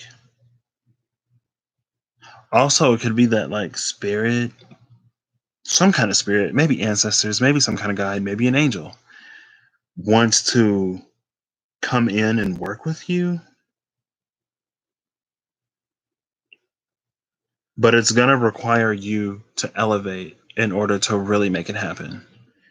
Because I get this feeling that it's like with this 3 of Pentacles, right? 2 of the Pentacles are theirs, but one of these Pentacles is yours. And it's almost like everything you need is being given and granted to you. You just need to go within and figure out how to use it, right? Integrating your own divine masculine, divine feminine energies. I mean, it could be Miyoshi, right? Let's look. Let me get a little bit of clarification from the first oracle card. The first oracle card is Sanctuary. I've seen her tonight. Sanctuary is number 35, which is an 8, 358. Miyoshi, accurate. Sanctuary is all about healing and comfort, faith and restoration, right? So maybe there's a certain, like, let me pull this second one. Oh, snap. The second one is Inspirational Creation 24. This is Alchemy, the Elements, and Innovation. Alchemy, the Elements, and Innovation. Right. Ooh, so definitely this. And that's exactly clarifying what I was already saying, right? Because I was going to say with sanctuary, I think that is about that bringing a balance, creating the space within yourself where your energies can like play off of each other instead of being pit against each other. But it's not even that they're being pit against each other. I just feel like one of them is asleep right now. Um, but between sanctuary and inspirational creation, like with that alchemy there, I feel like this is definitely you learning to use and hone your energies in a way that is that will serve you very well. Um, and with the sun card, it's almost like that's going to be the key to getting everything you want and to moving forward. But with the sun and the hermit, there's also going to be some light that you're going to have to shine in some dark places. There may be some dark places because sanctuary was also about like healing, right? Healing and comfort. So, I mean, but power like this and ability like this doesn't come easy. So, I mean, certainly you expect some level of challenge when it comes to acquiring this, because with great power comes great responsibility. But to attain great power requires, I just lost the word. It's not conviction,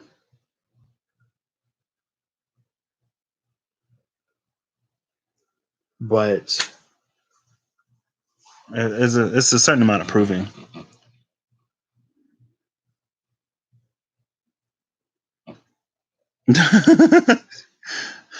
I mean, we'll see. Now we move on to pile four because y'all know I love throwing in an extra pile at the end. So I'm only going to take jumpers for pile four, and I'm going to read everything that comes out. So I could be on here for 3 hours, or I could be on here for 2 minutes. We'll see.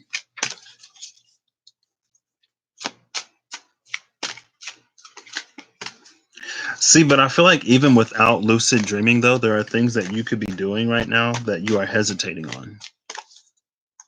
Um,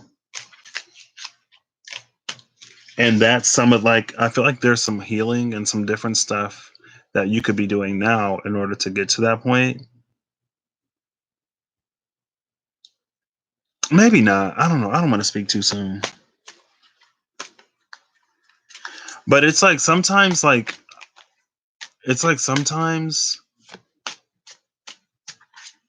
especially like knowing you, I feel like you have such a very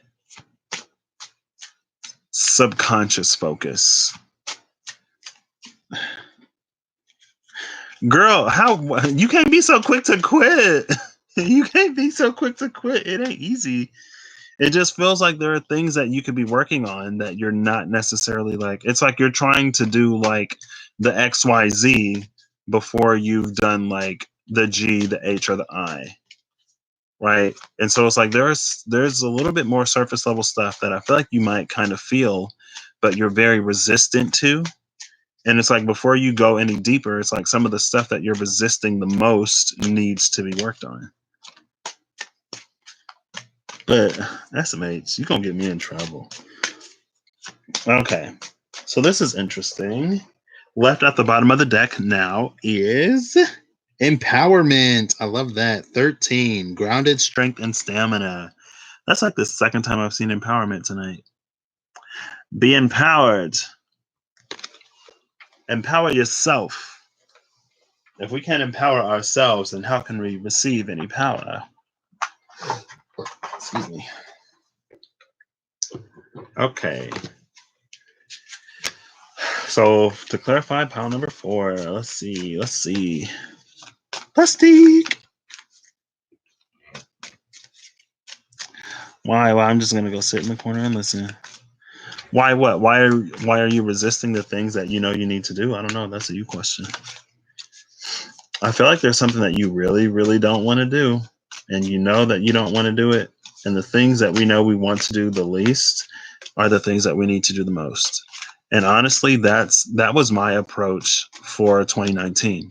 For all of the healing and for all of the growth that I did, I was like, I'm going to go to the things that scare me the most, to the things that I want to do the least, and that's where I'm going to start healing, because I know that's where I need the most work. And so, you know, if you run from it, then it's just going to turn into a bigger and bigger and bigger and bigger roadblock. Not, I don't know if you have anything that you've been avoiding, or like anything that you're really afraid to handle, anything that's really heavy. But for me personally, it's like the things that scare me the most is a good place to start. And then you do a lot of the subconscious stuff. I mean, what scares you, right?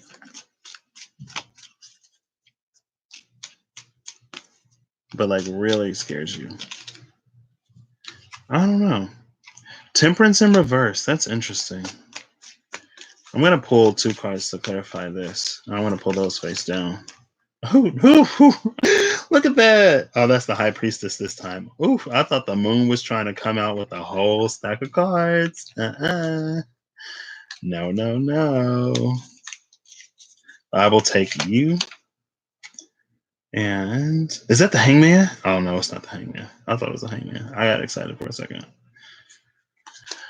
Oop, there's the Devil, though.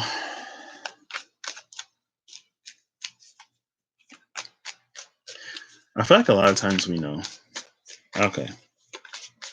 And then I'll pull this one, and we will move forward.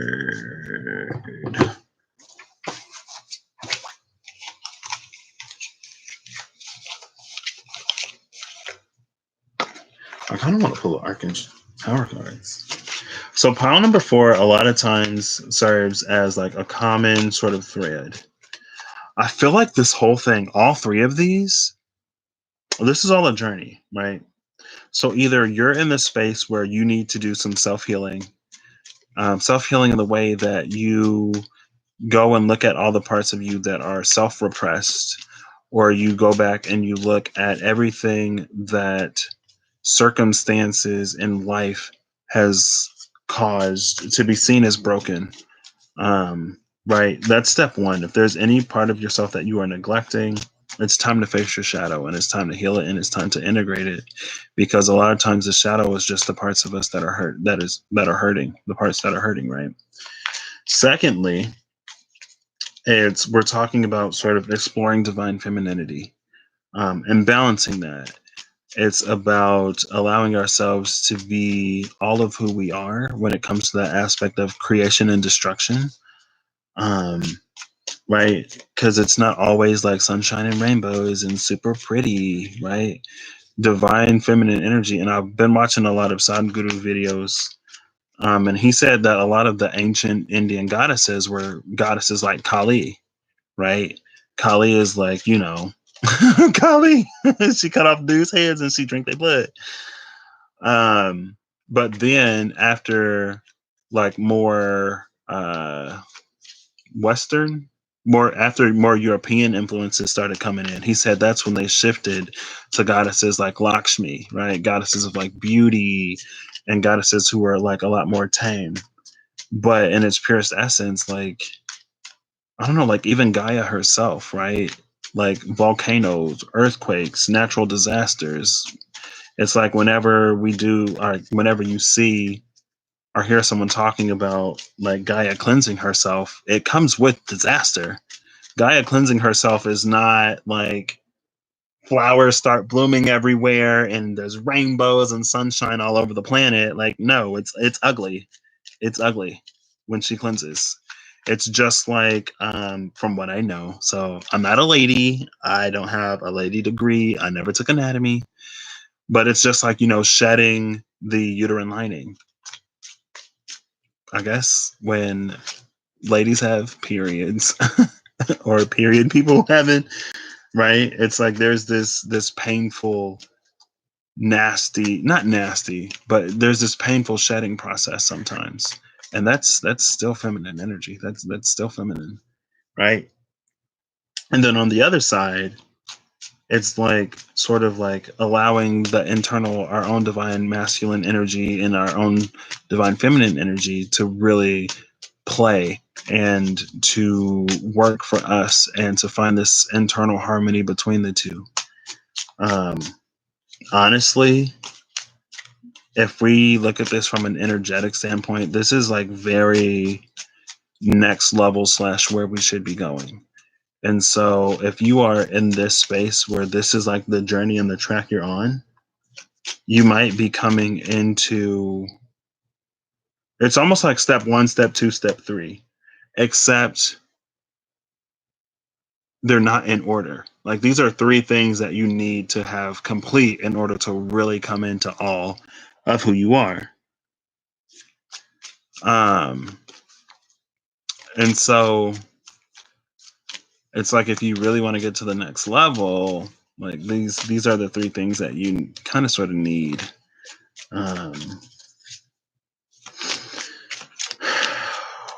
Because ain't nothing coming out. Maybe I'm not using this deck. Excuse me. What was at the bottom of this deck? I didn't even check. At the bottom of this deck is the 4 of Swords. That's all about balance to me. I feel like the 4 of Swords is like a space of doing rather than thinking. It's effortless.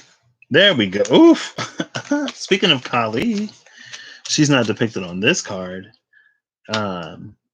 But spiritual awakening, feminine, makes sense why all these things are occurring with Earth because of mass awakenings.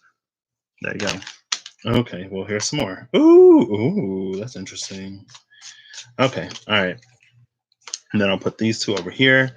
Left on the bottom of the deck is the Ace of Pentacles coming into this new world. So yes. But yeah, I feel like that's why, I don't know, it's like, I feel like I kind of sort of stand by what I've been saying since maybe January. And maybe it depends on the direction that you're heading in. But if you are looking for, if you're looking for answers in this time, depending on where you're going to go and depending on how you're progressing, I feel like the more lost you are right now, the more independence you have over your own life, the more sovereignty you have, like the less you're going to be guided, because we're coming into these spaces where we are creating ourselves. And in us creating ourselves, we are being given the opportunity for us to really discover the nature of our souls, if that makes sense. And it's all based on resonance and choice. But we make choices based on resonance, right? And so that's why I feel like this year is going to be so heavy, because we are really, it's like that shedding. We're all going through our periods right now. And we're all shedding this old stuff, right? Because I'm trying to remember my anatomy. So if I get this wrong, I am sorry to all of the women, all of the ladies, all of the people who have those parts. I'm sorry. Like I said, I did not take anatomy, but like it sheds when you don't use that egg, right? Like if you don't get pregnant, you get a period. And so in order for us, like the egg is the sphere of limitless potential that we have.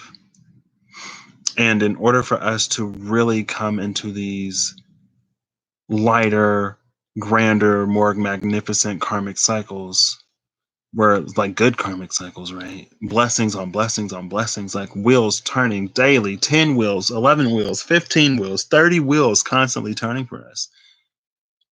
There's this major shedding of the old that has to happen. And so the harder you're being hit right now, it's like the further you have to go.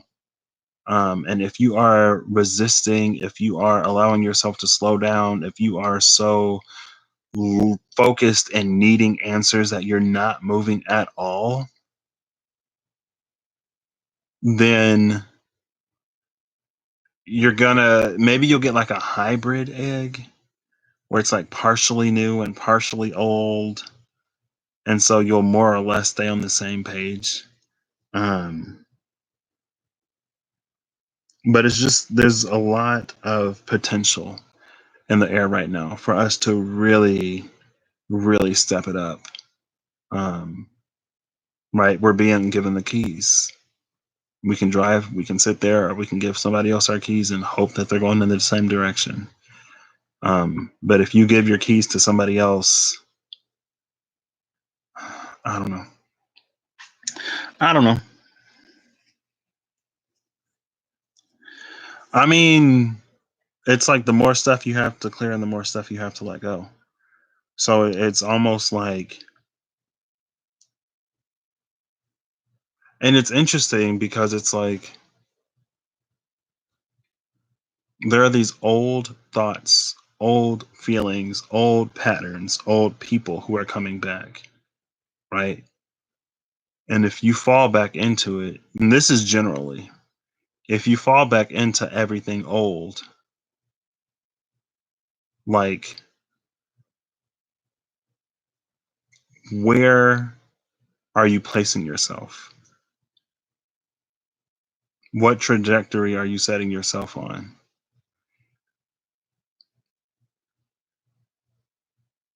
I don't know.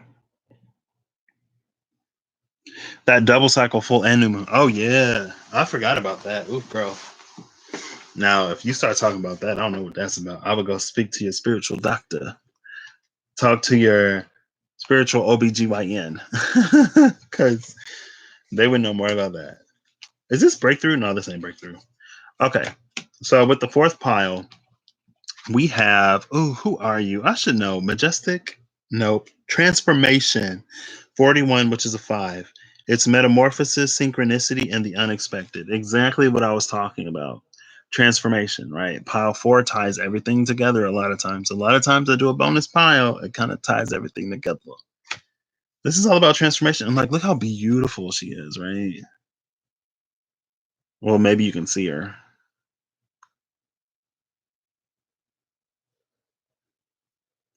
Be transformed. Become this beautiful queen. There you go. You still like, maybe it's just light. Oh, I'm dumb. I covered the whole camera. Oh, I can't cover it. There we go. No.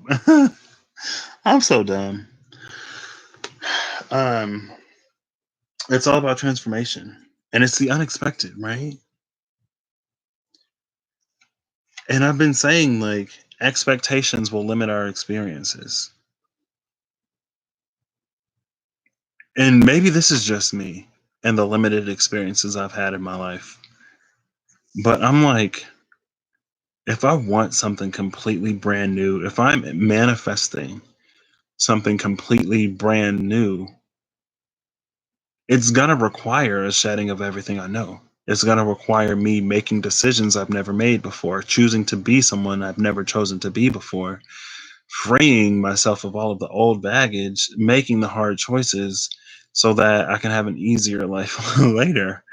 Like the hardest choice is walking away, but walking away a lot of times is freeing. Um, and it's like to get unexpected results, you're going to have to make unexpected choices. Choices that you never even thought you would make, right? Pain that you're leaving behind that you thought you would carry with you forever. Forever. That's how deeply they were ingrained within you. But you get the opportunity to let it go. And either you carry it forward with you or you don't.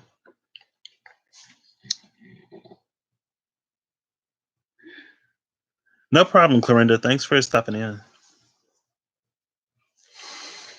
I don't know who these are going to resonate with because I feel like I don't know. You don't have to be a special type of person, but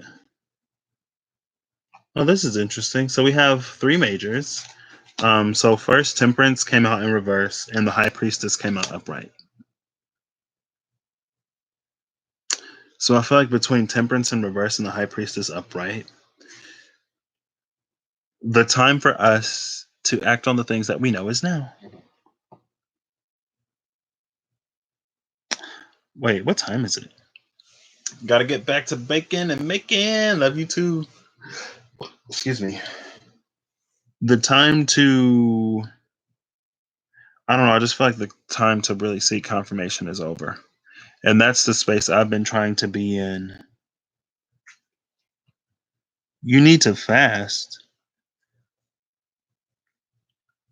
I mean, if that's what you feel you need to do. Um, but yeah, the time for us to seek confirmation on things that we already know, to try to get a different answer. Could I stay off live for a week? Why I gotta stay off live? I mean, I could, yeah, but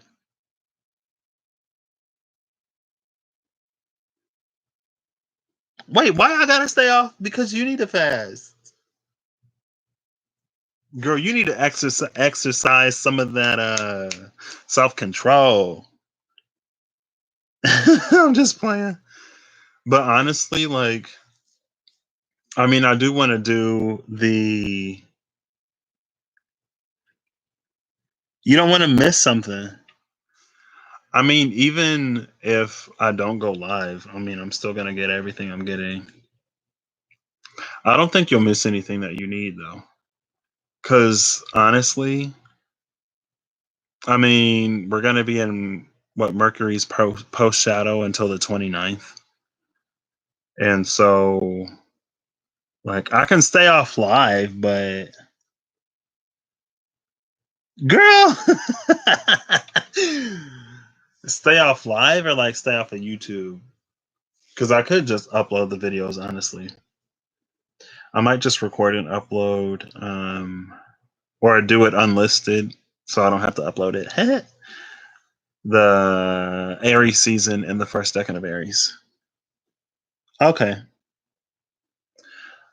Yeah, I could do that. And I think I kind of sort of want to move to uploads anyway. But last time I used my phone to do that unlisted live, it cut half an hour out of my video. When that happens, whatever y'all supposed to have, y'all have, and the rest is all self. Um, but between Temperance in reverse and the High Priestess, I feel like it's time to stop waiting when we know that we have to move. And sometimes hard decisions and hard choices are going to have to be made. And that's clarified by the Four of Cups and the Wheel of Fortune. There's that wheel, right?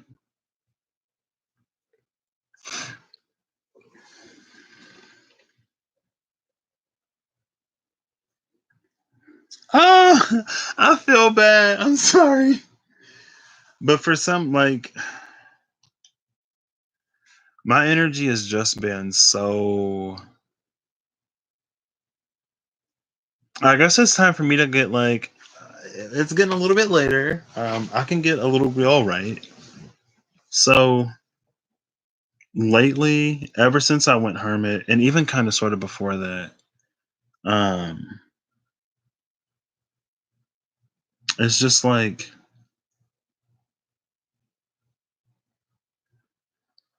I feel like I've distanced myself from the collective a little bit. And even like there was a period in time when I was like really intentionally connected to, I'll just say Gaia, right? When I was like, I want to like manifest peace for Gaia, especially when all that World War III craziness or silliness, foolishness was happening. I was like, no, this is not going to happen in my reality. I don't think so. And so I chill with Gaia. And I'm like, girl, like, what's up with your people? And she was like, them ain't my people. They just live here. I was like, oh, okay, well, shoot. Um, but no, like I had this moment when I was like super connected to like the collective and Gaia. But with everything happening recently, like not even in my personal life, but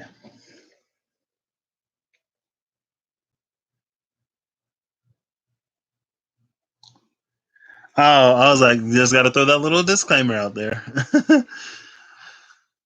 But yeah, honestly, all I plan on doing is Aries season. I can upload that, and the first second of Aries season, I'll upload that. Um, but yeah, lately I've just been like, I don't know, I've just been kind of like isolating a little bit, and it's just like I don't know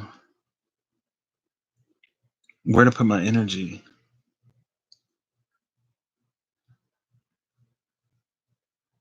because part of me feels that something else is calling me more right now. And maybe that's another reason why I'm manifesting blockages. It's because my heart just isn't in it. Um, my heart is elsewhere right now. And I hate, like, one of the things I don't like about having, it's not even like having friends at a distance, but one of the things that I like even less about having long distance friends rather than like close friends is that, like, whenever they go through something, I feel like I can't really do anything. And somebody once told me that Sun trine Mars in my chart makes me like protective and like paternal. And honestly, like I've had friends who have gone through situations and I'm just like, I feel bad, but like part of me sometimes doesn't even like want to talk to them because there's nothing I can do. Um, but I guess the thing that I could do the most is just like be there, right? Yeah. And so it's like I feel like my heart has just been in so many different places since September or October with what some of the people in my life were going through. And now it's just like one of the people that I want to help the most, I can't. And I think it's probably also part of my lesson right now. And so right now I'm in this space where I'm trying to be very intentional about not slipping into old defense mechanisms and just like icing a lot of people out. Um, yeah, I know. But it's like, if I can't do that, I don't even, and then like the whole thing with what's going on right now and listening to what people are saying is happening, then it's like, wow, a lot of this is just like, not that it was ever in my control, but whenever karma is being dispensed, like there's nothing you can really do about it. And so I've just been like in this space where it's like, I guess the least that I can do is like stand for my household, right? I don't know. Why am I talking about this? Oh yeah, because like you said that me being live is like some of the only times that we interact now. Yeah, I've just been in this like very, very weird space lately. And so like the one thing I'm trying to do, which is like do my schoolwork, because at least I know I need to move that forward. I can't even sign into the program to do it. So it is what it is. But yeah, so we got the Wheel of Fortune and the Four of Cups, clarifying temperance in reverse, and this High Priestess upright. Excuse me. I feel like with the Four of Cups and the Wheel of Fortune, it's like either you're going to do it and you're going to reap the rewards, or you're not going to do it, you're going to reject it, and then keep waiting. That's pretty simple. Now let's move over to the Witch's Tarot. We have the Ten of Swords and the King of Swords, which is very interesting. So I feel like things have definitely gotten rough. This is that this is that transformation. Transformation hurts. Transformation is painful. It doesn't always have to be, but a lot of times it is. And so I feel like someone or like we're really if you're in tune and if you have the mind to do it, it's like you can really see right now. You can feel, you just know the reason why the things that are falling away are falling away.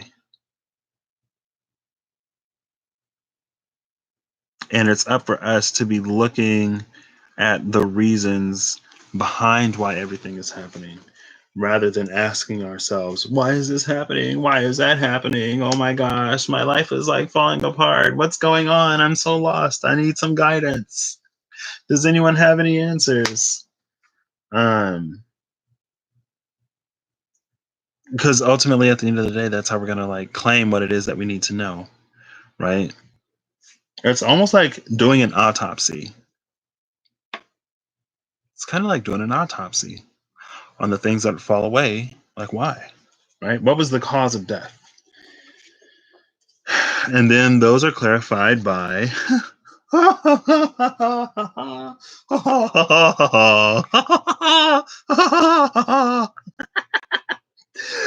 King of Swords and Ten of Swords. Queen of Swords and Five of Swords. Y'all see that? 15 swords sit between the king and the queen. So if you are in more of this masculine energy right now, you might be getting hit a little bit harder. And you can be a divine feminine typically. But if you in this masculine energy right now, you are really getting rocked. But you're not getting rocked so that you give up, right? That's 10 lessons. 10 ways for you to become better. 10 ways for you to free yourself, right? Now, if you're in this feminine energy, I feel like a lot of it you've already done. It's not that you've already done it. Potentially you've already done it. And so that's why there's only 5 now. And like the 5 for you is all about like not going overboard, right? I feel like this 5 is about like not killing something or not cutting something out that needs to be protected right now. Because I feel like with this disconnect, you, if you're in this queen energy, you might think it's easier to just like cut somebody out, like cut your losses and run, right? But you're being called to like to watch guard, to stand over it, even if it hurts. Um, right? And that's that Queen of Swords. That is so interesting. Because last time I picked up this deck, remember I pulled up this last time I picked up this deck, I looked at the cards in between the King of Swords and the Queen of Swords, right? And we had the situation, we had the scenario where the masculine was stepping more into the feminine, and the feminine was stepping more into the masculine. And so whoever is like really getting rocked right now, that's probably the masculine. And if what you really have to worry about is like not going overboard, don't completely cut this out. Save room for this. Don't ice yourself out. Don't get cold, queen. Don't get cold, queen. It's like to the queen, don't get cold. To the king, do the work. I don't want to say man up, but have the courage to do it, right? And I feel like the queen will have the patience. And this is about her having the patience. This is about you having the courage. Like you got one blue sky and one like night sky. And then there's that little owl in the tree. Owls remind me of Minerva or Athena. And the owls are all about wisdom, right? She is a goddess of war. But she's like the goddess of good war. They call it good war, right? It's wars that need to be fought in order to protect something, right? It's something that needs to be done in order to move forward. And did I see what was on the bottom of the deck? At the bottom of the deck was the Page of Wands. So we had Breakthrough, the Two of Wands, and the Page of Wands. So, as hard as this is right now, this is exactly everything. This is the means to get everything that you've been asking for. And you might be in this space when you're like, wow, if I knew it was that hard, I wouldn't have asked for it. But once you get it, you're going to know that it was worth it. And if you had to do it again, you would do it again. If I had to do it again, I would do everything again, every single piece again, no matter how much I'm hurting or how upset I am that I can't do more right now. I would absolutely do it all over again. And I wouldn't change a single gosh darn thing, because I know that where I'm going is much brighter than where I've been. Going back is not an option. I can't stop. You just stop laughing at the. Oh, geez. Patience. Yay. See, but I feel like. Ooh, the moon just came out. Man. I feel like even though, like, even if you are in that space of patience, like, there's still work for us to be doing. Like, patience don't mean like kick back, relax, and just wait. Like, no, because I feel like there's still stuff that we can be learning, stuff that we can still be integrating while we do this, right? Because it's like ultimately at the end of the day, ooh, 3 of Pentacles and 6 of Wands at the cut. I love these cards, so I think I'm just gonna pull some more. Oh, this is what I'm gonna do. I'm gonna do a deck off. Whoop, whoop, whoop, whoop, whoop, whoop, whoop, whoop. At this point, I'm just killing time. So thank you for watching. This will be the end of the primary content of this video, even though there was not necessarily primary content of this video. And if I knew how to download this, I would probably just download it and cut the piles and call this like a pick a card or whatever. But I am not that savvy. So, I mean, I could be that savvy. I just don't feel like it. Um, but what was I saying? How many times has it been for the moon? Girl, I don't even know. That thing just keep coming out. The moon to me means take it as it resonates. And it also means, for me, sometimes when I see the moon, I feel it as like the outcome will be revealed in time. And sometimes there are things that we're just not meant to know. Because, oh, is that the strength card? Is this strength? It is strength. Well, there she goes again. Here she goes again. Sometimes the journey is always more important than the destination anyway. And if we 100% knew what we were going to get in the end, it would take away from the experience. And so sometimes I think like there are these moments where we might feel misdirected, right? Or misguided. But ultimately it's because there's a certain path that we need to take. And sometimes those paths include hard lessons. And if we knew how hard it would be, it would deter us from going there. And if we knew how sweet the reward would be, it would take the lesson out of it, because we would be focused on what we get in the end more so than being focused on where we are in that moment.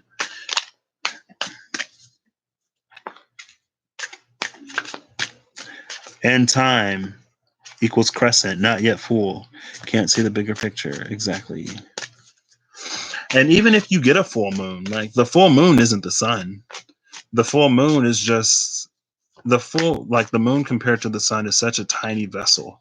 And when the moon is full, the vessel is full, but the ocean is much larger than any cup you'll find.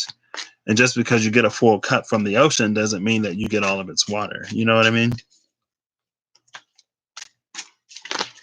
So sometimes a fuller picture isn't even, sometimes a fuller picture is worse because we think it's so full, but in reality, it's still only a piece.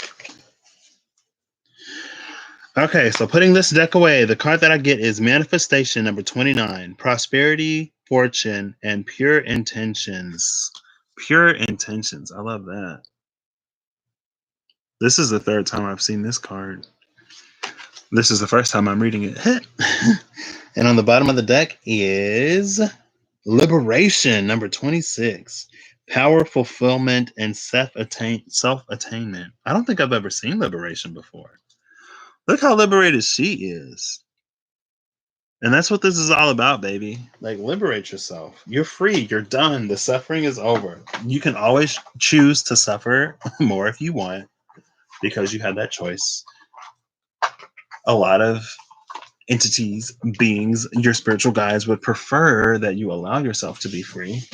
I feel like, and that's something that I was sort of talking about with my Leo friend. A lot of times we choose to suffer a lot more than we have to. Um, and it's a human thing. But, I mean, spirit constantly forgives. So, full moon, a dark canvas. Wait, what? How is a full moon a dark canvas? Or wouldn't that be the new moon? So, Two of Cups at the bottom of the deck. I have the Ten of Swords and the Nine of Pentacles, right? So I interpret this as a lot of the things that we feel like we have to do on our own, we don't. You can choose to, but with the Two of Cups at the bottom, if there is a worthy partner out there, maybe let him help. Maybe that's just me. But it's like that's what we do for each other as family. Okay, I'm gonna give this 3 and one more shuffle. Wow, it's already been like this long. There's a lot of 2s right now. 221.59, 222.00 with 2 viewers and 2 likes. I'm gonna catch 22222 right now. I'm gonna catch it this time. I'm not gonna miss it. Let me get my phone because I want to take a picture. Oh, I'm not gonna get my picture. Okay. All right. Boom, got it. It's blurry AF. It's blurry, but I got it. Look at all them 2s. Can y'all see it? Yeah, y'all see how blurry it is? Y'all can't even see the picture. It's on there, okay? Oh, what is that? Okay, so then I'm going to shuffle this. So pick a deck. Let's see. We'll do pick a deck. You can get this deck or this deck. Pick a deck. Ooh. Pick a deck. Ooh. Let's see. And this is kind of going to be like war, but not as bad. We'll just do a roster. So I'm going to shuffle and I'm going to pull one card from the bottom. And then I'll shuffle. I feel like I should have cut. I'm going to cut this. The card on the bottom was the Four of Pentacles. So if you chose this deck, you're not going to get the Four of Pentacles, maybe. Woo! So I'm going to shuffle and then I'm going to cut and then I'm going to pull the card from the bottom.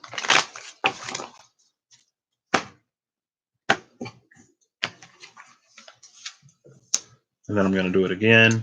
I'm only actually going to do like as many as I can fit on the table. So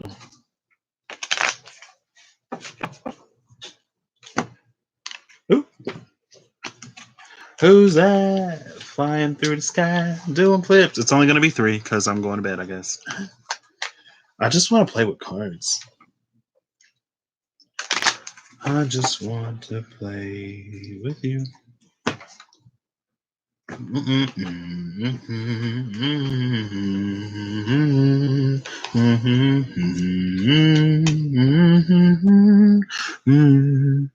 Eight of Cups walking away.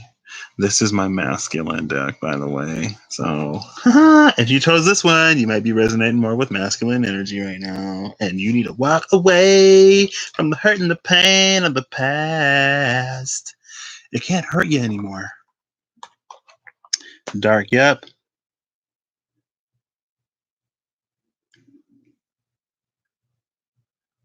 Oh, okay. Oh, girl, Miyoshi. like an abstract picture when you look at the moon, and the scattered dark spots, but still not quite put together. Got you. I'm gonna pretend like my brain is working and I understand. Let me stop. I get you. I get you. My brain just ain't even cooperating. Okay. So on this side, we're starting out with actually, so the page of Pentacles is at the bottom, but Temperance is what was shown because the page was on the table. Do. Digging ho ho ho, digging ho ho ho holes. You got to go dig those holes. You got to go dig those holes. You got to go. You're not sharing my thoughts anymore. Don't be like that. Don't do that. I'm sorry. I appreciate it. I'm just a little, I'm out of it, honestly. I'm a lot out of it. I don't know. Kind of feel like I'm missing something. Even though I don't feel like partial, but something is definitely not there. Two of Pentacles. Oh, another two. Nice. This is all about juggling. So on the masculine side is the Eight of Cups, walking away from past hurt, heartbreak, pain, old chipped glasses that we're still carrying around because maybe some of it's found its way into our identity, even though it's not who we actually are or we think it is. Then on the other side, on the feminine side, it's the Two of Pentacles. And this Two of Pentacles, like them's in the air. Ain't no juggling here.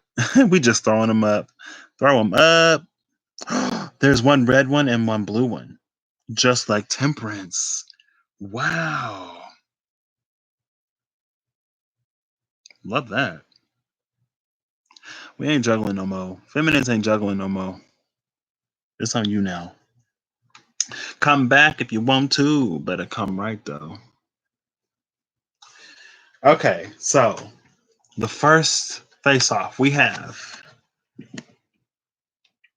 the Hierophant versus the Page of Swords. Ooh, this is interesting. Throwing up those matrix pills. Red and blue. I got that one. Man. So if you chose this deck, you might be trying to look for some kind of commitment right now. What? Who said masculines ain't trying to commit? We'll see if they actually do it though. But he was walking away from a lot of stuff, right? And then we have the Page of Swords. I feel like I need to clarify this Page of Swords. Well, no clarifiers.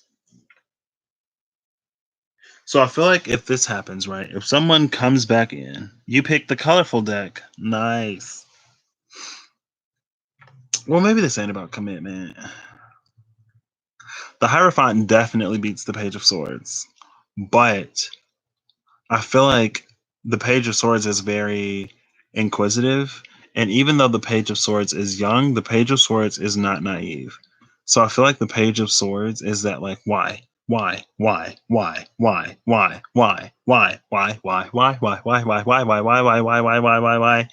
the Hierophant is like, it just is because that's how it's always been.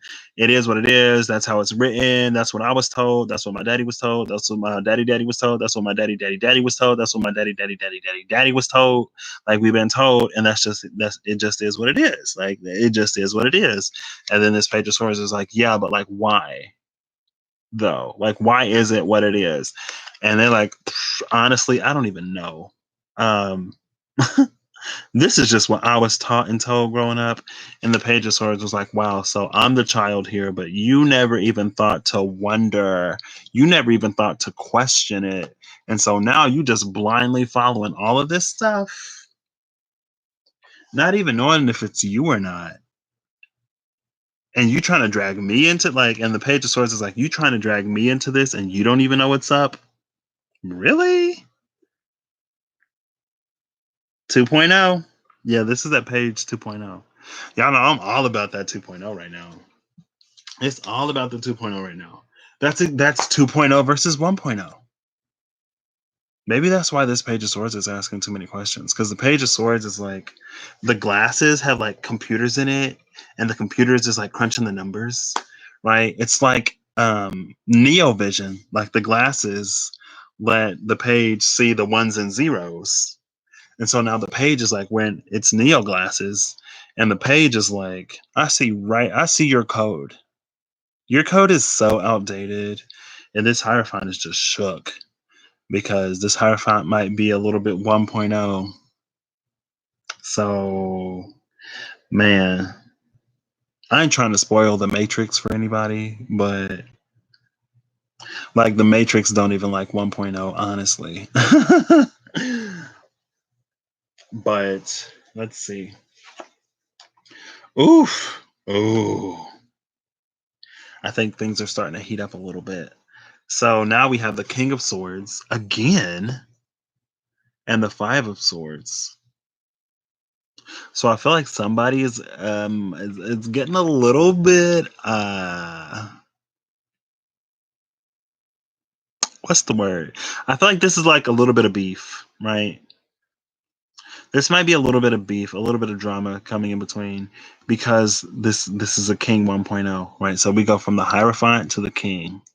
Like now somebody about to come with what they think is like facts or come with what they think is like information, but all of your information is outdated. And so that's why on the feminine side, it only take one sword to stop all four of those, right? And then this king is shook because he didn't send a whole army after you, and you got one sword and you put it all down, right? A throne of swords. Oof.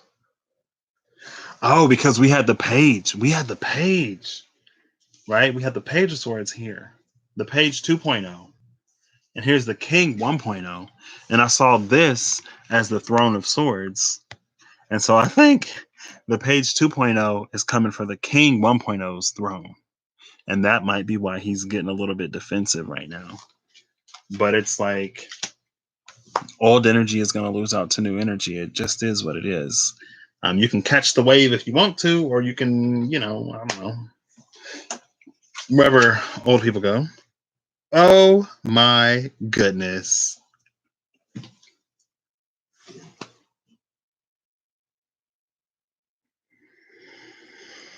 The Queen of Swords just made an appearance. The Queen of Swords just made an appearance. Apparently, the King and the Queen of Swords is what I'm pulling. The King and the Queen of Swords also came out for me in the current path. Oh my gosh. But the queen that came out is this queen. Ooh,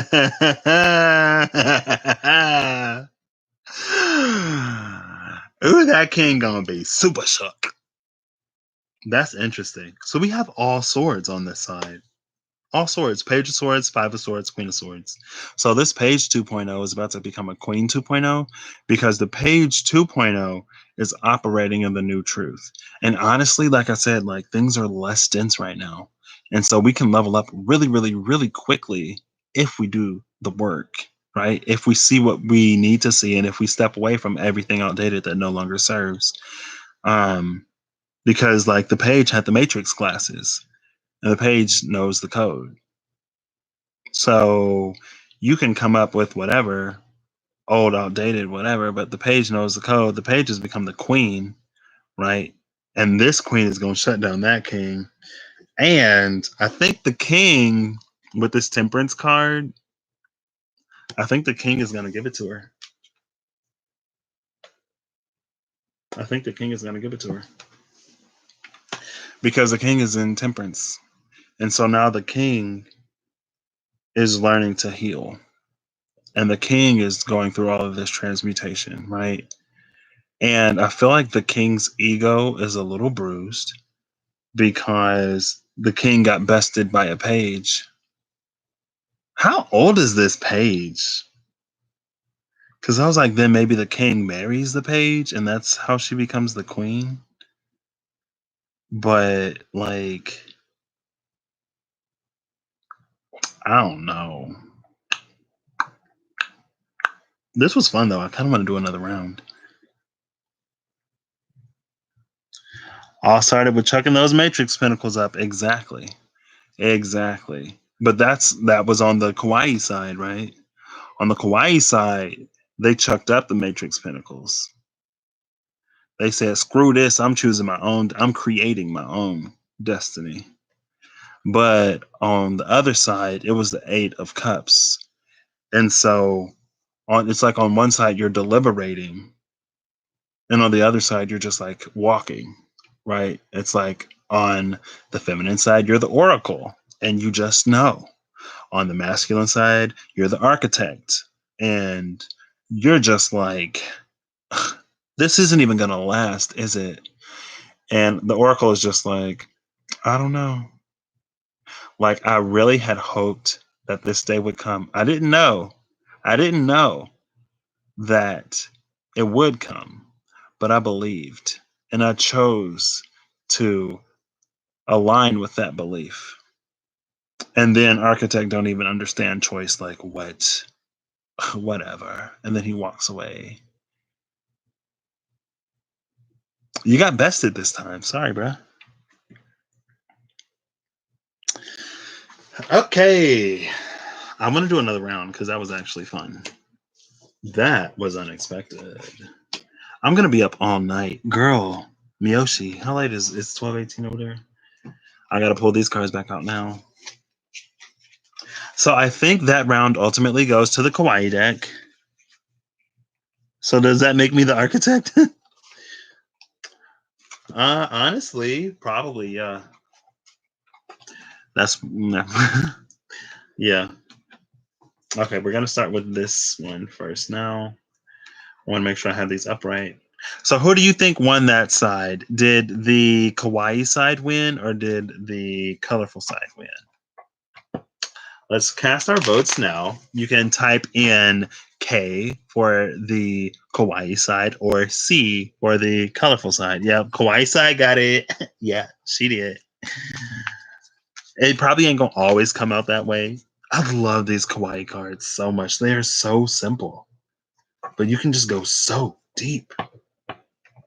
I never thought it would be so simple, but I found a way. I found a way. If you open up your eyes. I don't know that song. Do do do do. It's gonna take some time to realize. I wish I knew the words. But if you look inside, I'm sure you'll find.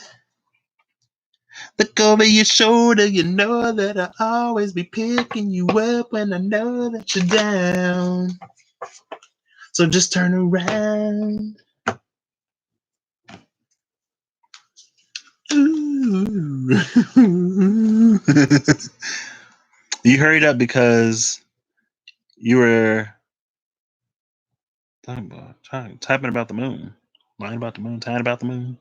I was thinking stick to my kawaii or tricolors. Oh, but then the moon card. I love these kawaii cards so much, so much. Okay.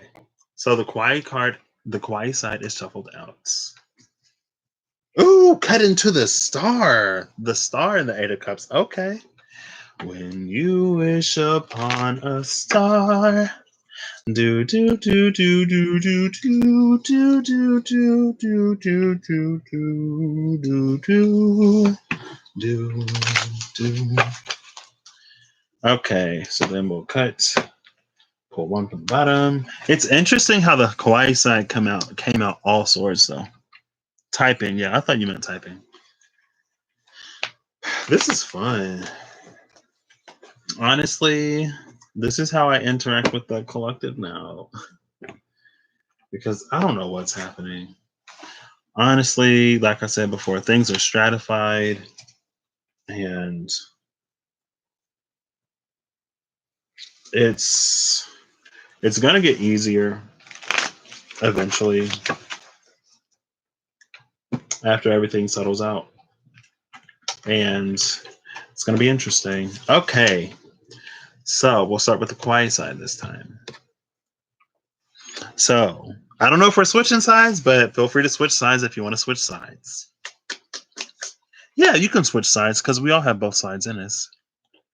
Okay, so now we have boom. Oh my gosh. Okay, so before I reveal these, pick a side. do do do do do do do do do do da da da da da da. So on the color side, we have the shadow side, which is devil energy. On the kawaii side, we have the page of wands. So another page 2.0 going off against another major. I feel like I feel like this really speaks to like what I was reading this as before, right? I feel like with the page of wands 2.0, and I even got this from my best friend when she came in. Like this is the energy of us really going after what we honestly truly desire. And with the shadow side, I feel like this is a lot of old societal pressures, old beliefs, old ways that we used to try to box ourselves. But this is breaking out of that box. And this is saying, you know what? This is what I want. This is what I desire. I'm going to go after it full force. I'm no longer tied to the past. I'm no longer bound. I'm no longer going to betray myself and everything I want. It's just not going to happen. It's not going to happen. And shadow side is like, really? Like, you don't want to play anymore? And then the page of wands is like, yeah, we can still play, but how about we go play in the light, right? Like the light can be like so beautiful, shadow. And I know that you've been stuck and repressed and suppressed this whole time. And I know that you are lashing out because of the hurt and the pain that you feel. Because in a lot of ways, I did this to you or I allowed others to do this to you. Um, but let's go to the light. And the shadow's like, all right, well, I mean, I'm not y'all, so you can, that's your own conversation. But with my shadow, because I know that my shadow doesn't want to be hurt or forgotten or isolated. And my shadow honestly wants to experience good things too. Like all of me wants to experience the finer things in life. And so I'm like, yeah, like as long as you act up, or as long as you don't act up, as long as you got some act right. If you know how to act right, I can take you places. But if you ain't gonna act right, I'm gonna have to leave you at home. That's how I was raised. Shadow side wants me back. Don't go. Don't go. I'm betrayed. Okay. Okay, Miyoshi. Well, there's some redemption for the shadow. It ain't over yet. We're still in this space. That's space. If you didn't know. So then we go here. Okay. Oh. So on the pages side, we're switching up. We are no longer elementally uniform. And I love that. Oh, baby, give me one more chance. Shout love me. Shadow sides, Michael Jackson vocals. Won't you please let me back? I know it's back in your heart. I was going to say like back in the light, but we have the Nine of Cups versus the Eight of Swords. This is what the page is seeking. This is what the page is going after. Like emotional fulfillment, right? I feel like this is about going after experiences that really enrich your life. This is about true connection in ways that aren't limited and bound like this one, right? This is the shadow sphere. And it's almost like this is the shadow sphere because we've never allowed the shadow to experience anything different. The shadow holds a lot of our pain and only our pain. And I feel like that's one thing. Like honestly, this might sound so like cheesy and corny, but one of the things that honestly impacted me the most in my life was an episode of Naruto. An episode of Naruto was one of the things that honestly put me on this path before I even started this path.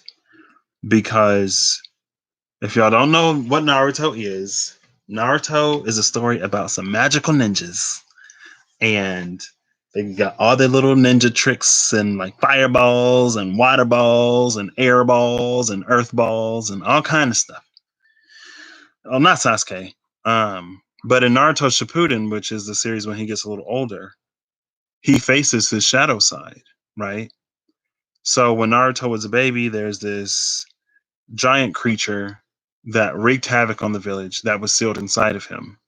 And everybody hated him for the monster that he had inside of him. And someone said, like, honestly, they should all be grateful to you for being the host to this, because since you are doing this, even though like no one asked you, he was a baby when it happened, but like they still have a village.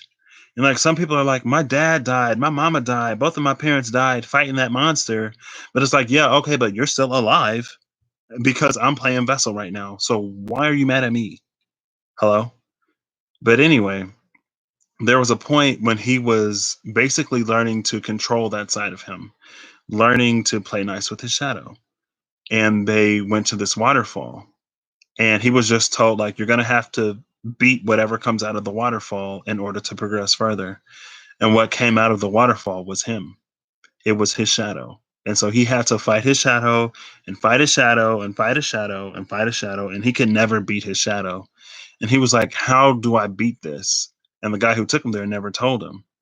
And then one day he goes to the waterfall and his shadow comes out and his shadow attacks him. And he says, I'm not going to fight you because like you've been fighting your whole life. And that just like it struck something in me so deeply and emotionally that I kind of sort of almost want to cry just talking about it. But he chose to like embrace it and to integrate it. And like that was the only way for him to proceed and the only way for him to go forward. Like you're not going to beat your shadow. You aren't. It's the most hurt part of you. It's the part of you that has the least to lose, but also at the same time like the most to lose. Um, and it was just so like everything, all of the hardships that he endured as a child. By the time he got older, it was like people's perspectives on him shifted and changed because he was useful. Honestly, because he was useful and he defended the village or whatever. He was also nice. Eventually, he started like making actual friends, but it's like he reached the point where he had to go back and he had to basically face all of the trauma, all of the wounds, everything that everyone did to him. And he had to embrace it. He had to heal it himself, right? It's not like every single person who had ever hurt him in his life, every single person who had ever thrown a stone at him or gave him a weird look came out of the waterfall and they were all like, I'm sorry, I'm sorry, I'm sorry, I'm sorry, I'm sorry, I'm sorry. Like, no, that didn't happen. He didn't get any apologies. He had to embrace and accept and heal that himself. That's the real work. You're not going to get apologies and I'm sorries. And even if you got apologies and I'm sorries, you still have the scars from what happened. Like they don't just like magically lift and disappear. That's why sometimes you can get someone coming back 20, 30 years later after they bullied you and pushed you into some of your darkest spots of your life.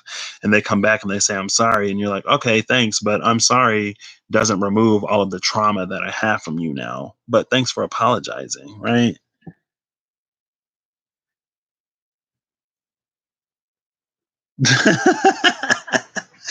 When they're telling someone's sad backstory. So yeah, I feel like that's very this. And I feel like you're like it doesn't know any better. It's not gonna see any different. It's not gonna see any better. But that's why there's like this Nine of Cups here on the pages side. And then we're gonna end this on oof. Oh, I like this. I like this.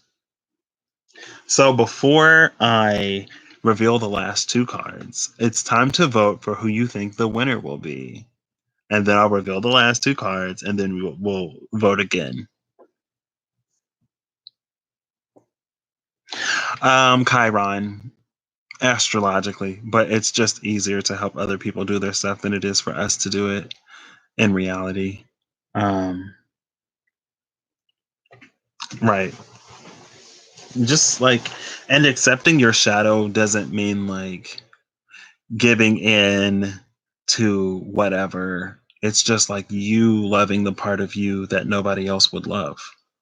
Because ultimately, at the end of the day, that's all of the love and acceptance our shadow really wants, anyway, is from us. I don't think the shadow too much cares about other people. Now, once your shadow, like, once you do a little bit of integration, it might like start to like pop off whenever somebody try to try you. You're not picking. Okay, so on the side of the page of wands, we have the Ace of Wands. Yes, this is about doing it. This is manifesting it. This is making it happen, getting that ultimate fulfillment personally, right?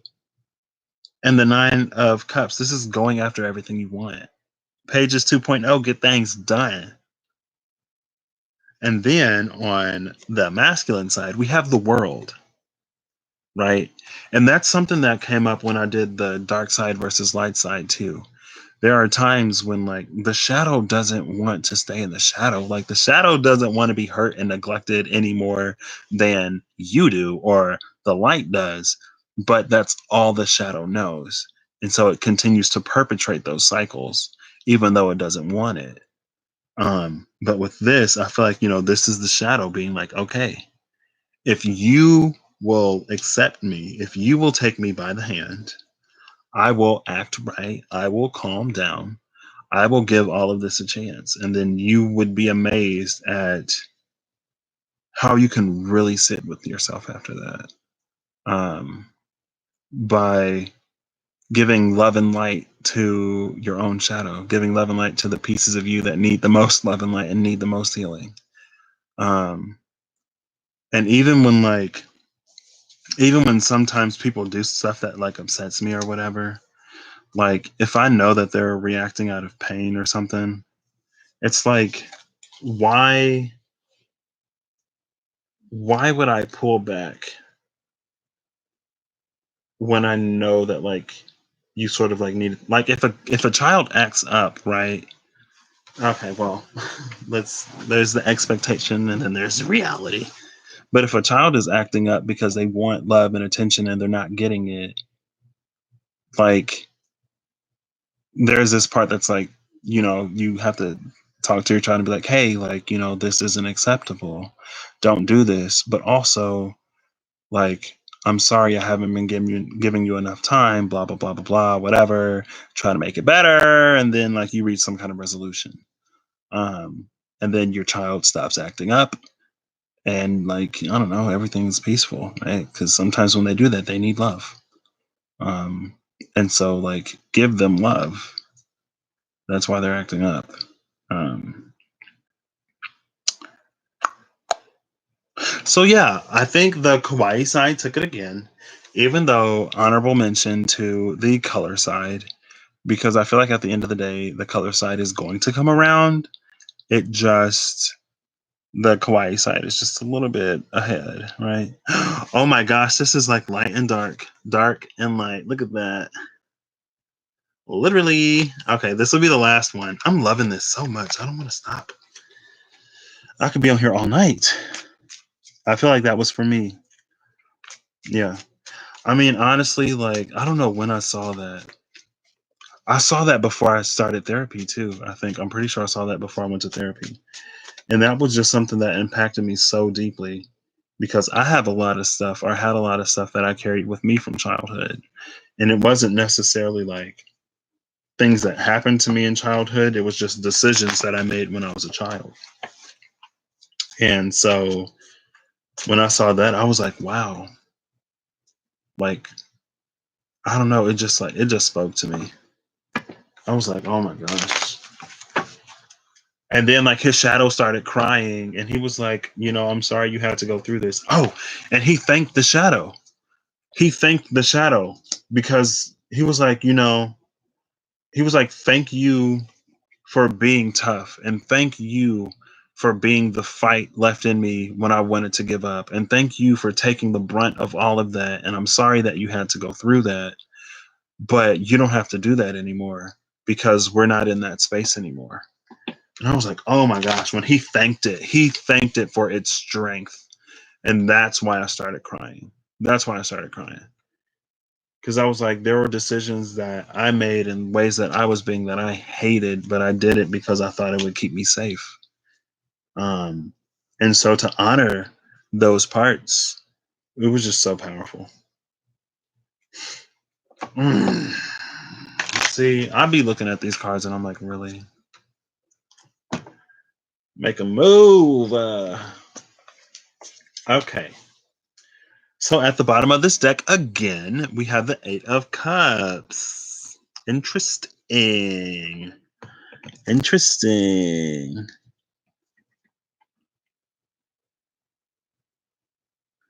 Oh, got you. That part was for you. I mean, hey. Well,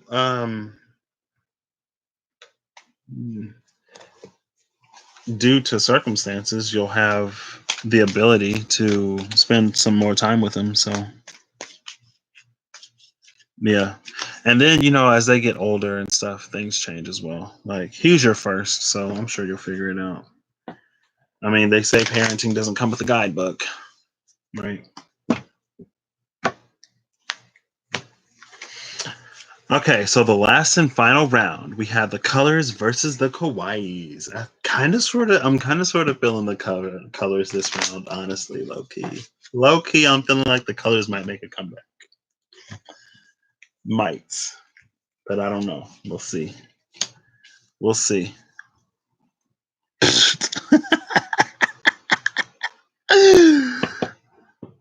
I'm not picking. I mean, I guess you don't have to pick. It's always take it as it resonates, right? Oh, if the hangman pops out on the kawaii, though, I'm going to be so excited. I love the hangman. Seven of Wands is the bottom of the kawaii deck. Seven of Wands, interesting, with that little sun up there. And the Eight of Cups with the moon is the bottom of the color deck. So let's see where we start. Ooh.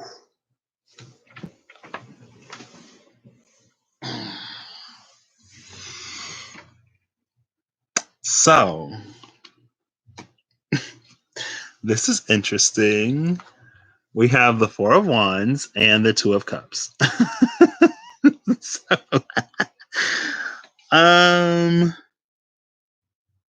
cannot get this track out of my head. Do, do, do, do, do. I know it's not that one, but just listen to something else.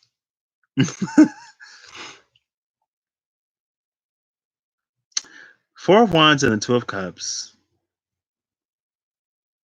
Oh, are we doing a little like? I don't even want to go there. It's getting late night. I don't want to say we're doing a little twin flame versus like non-twin flame.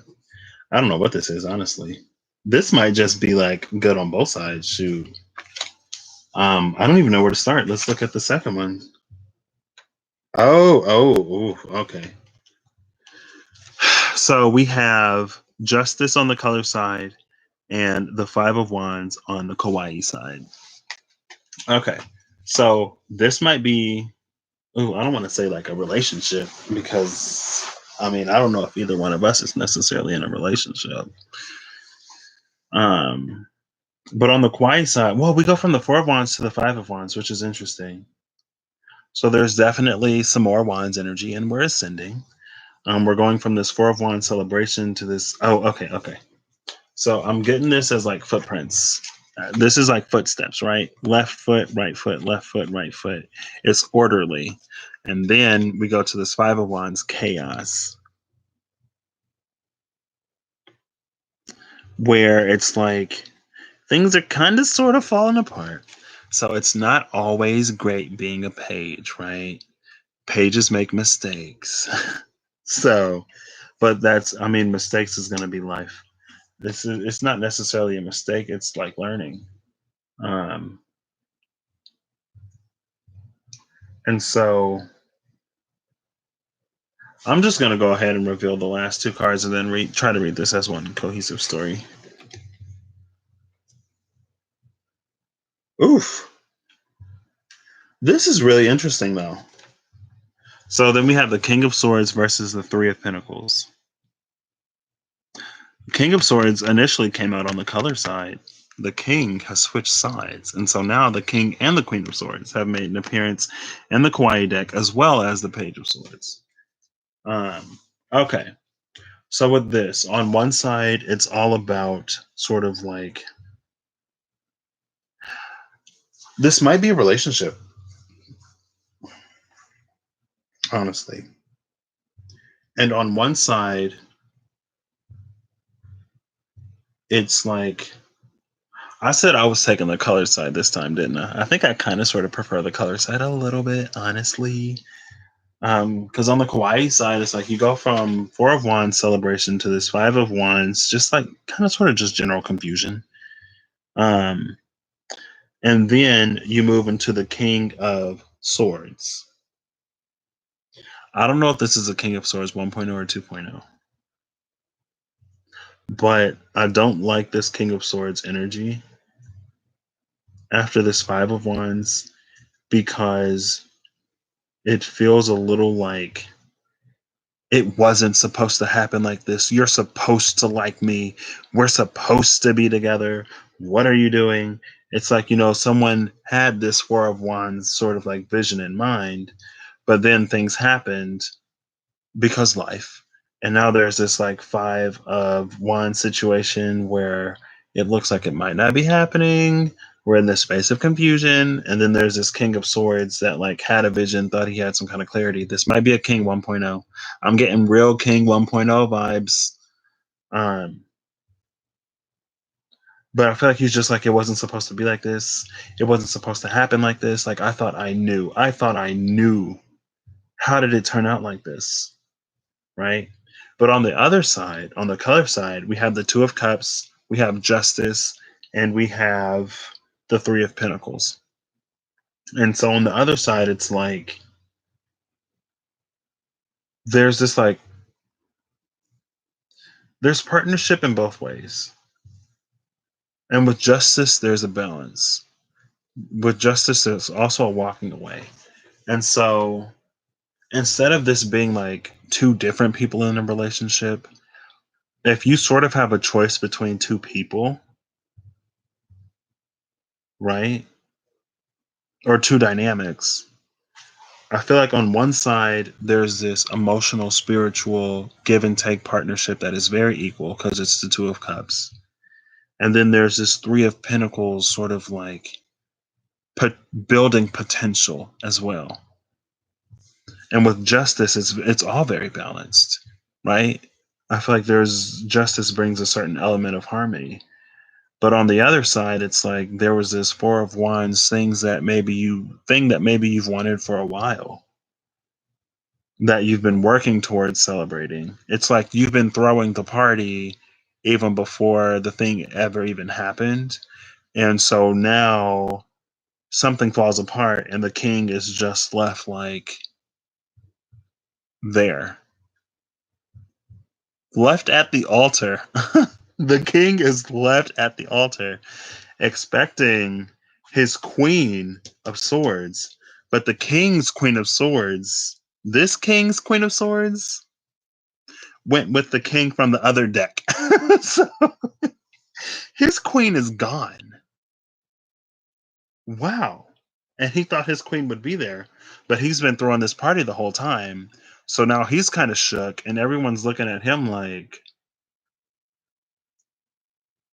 they're looking at him, but they're not looking at him. But they're like looking at him, but they're not. Because if they look at it, if they lock eyes, they know that they're gonna get this king's rage, and nobody wants it.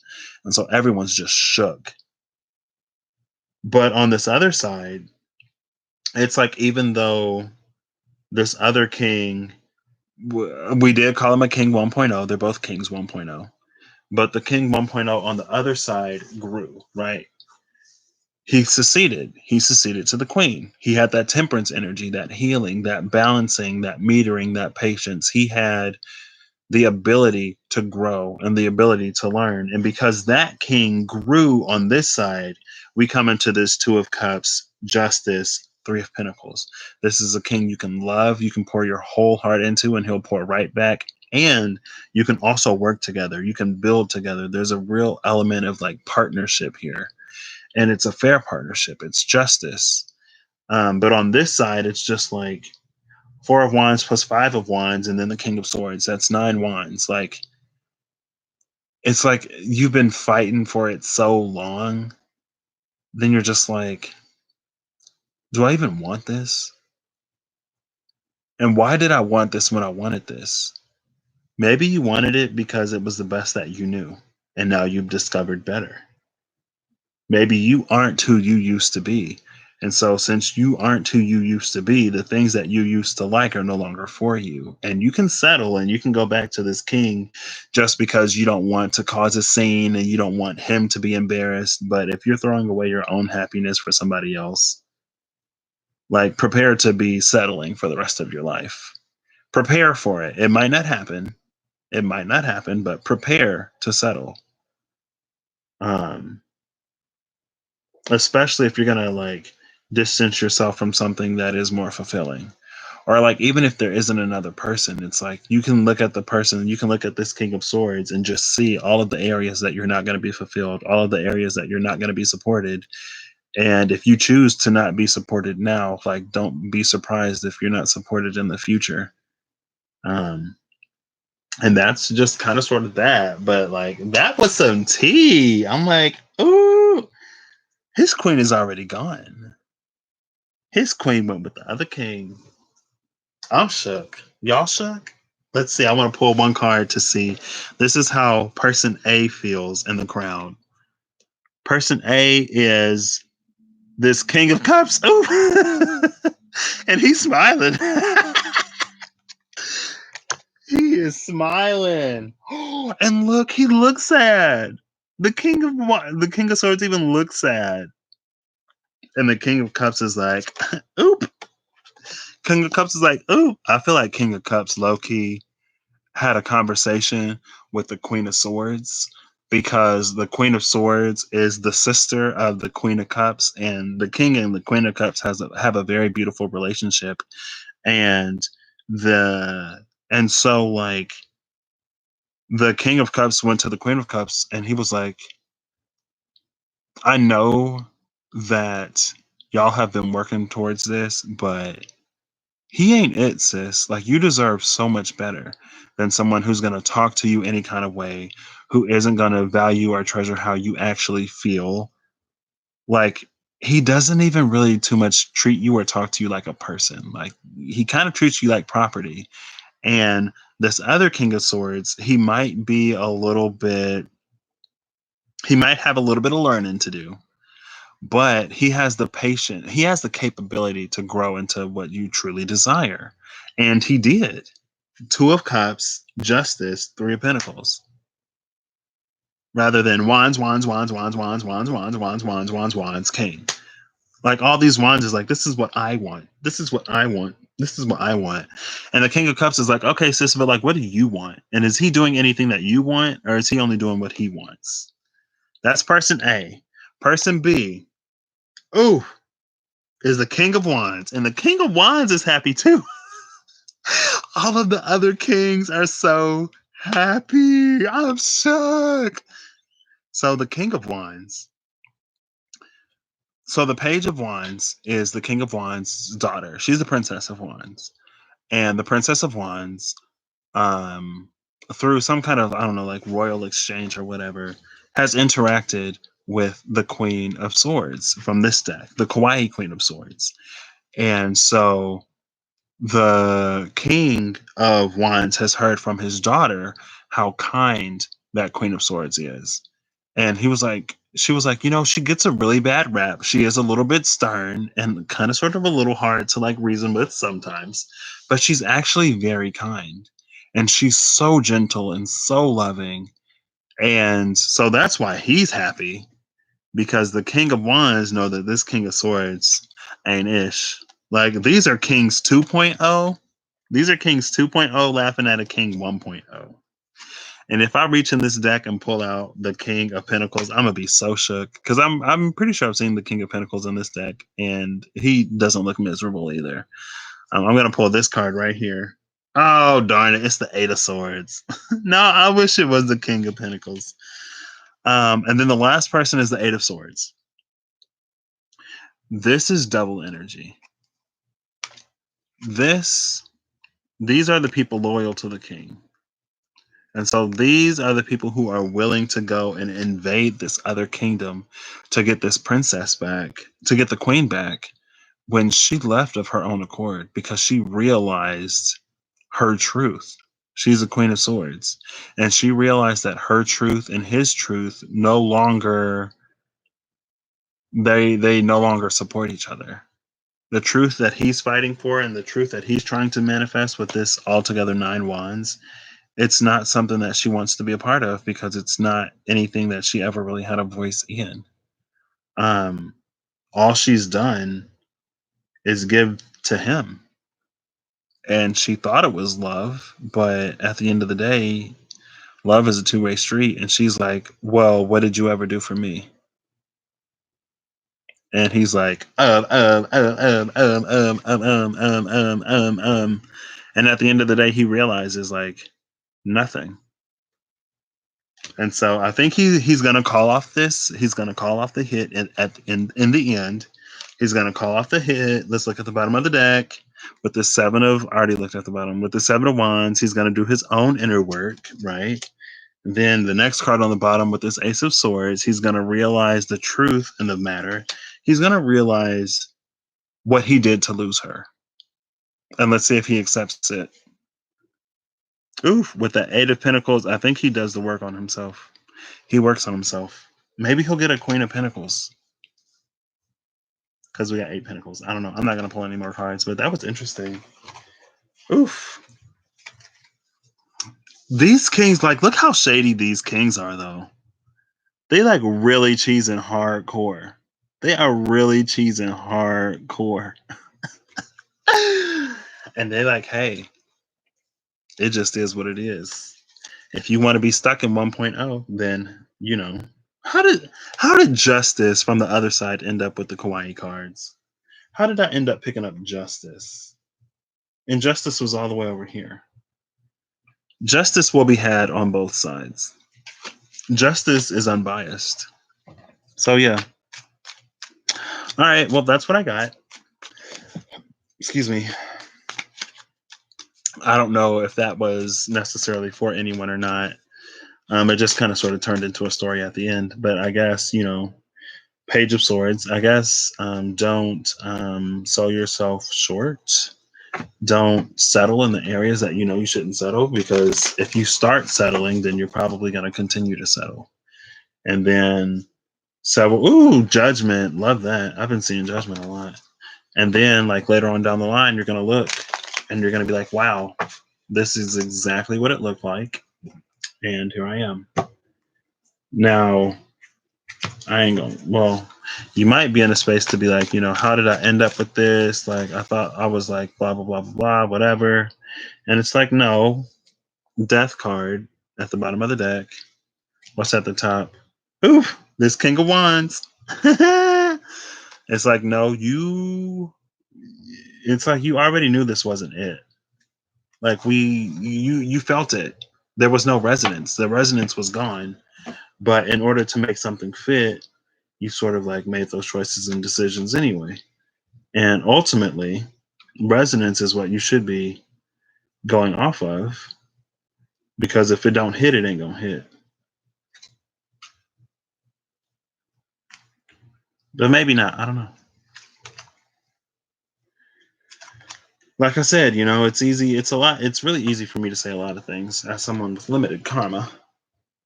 And the Queen of Pentacles on the bottom of the deck. She happy. I think the King of Swords might be the only royal who's just like miserable.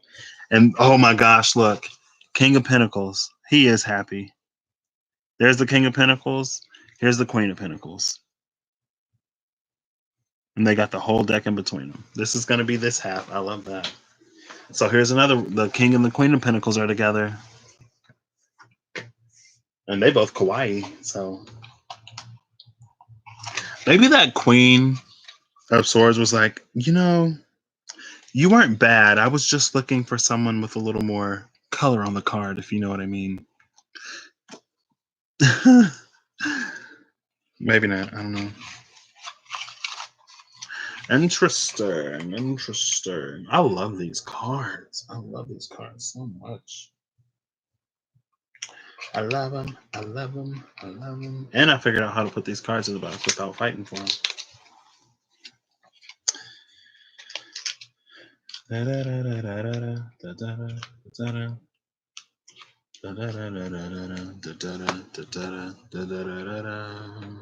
So Death at the bottom of this deck again. Death, and then left at the top is the Nine of Wands. The Nine of Wands and Death. So I think the King of Swords does change, and he still gets his happy ending. It's not with his Queen of Swords, but it's with someone that he loves even more, and it works out even better because he finds the person that was meant for him ultimately at the end of the day, and not just the person that I know that it can be difficult after you invest so much time and energy and effort into a person, and especially when they take up so much of sort of like what you hope for or see in the future, especially if you want to complete a family or if you've invested like years into the relationship.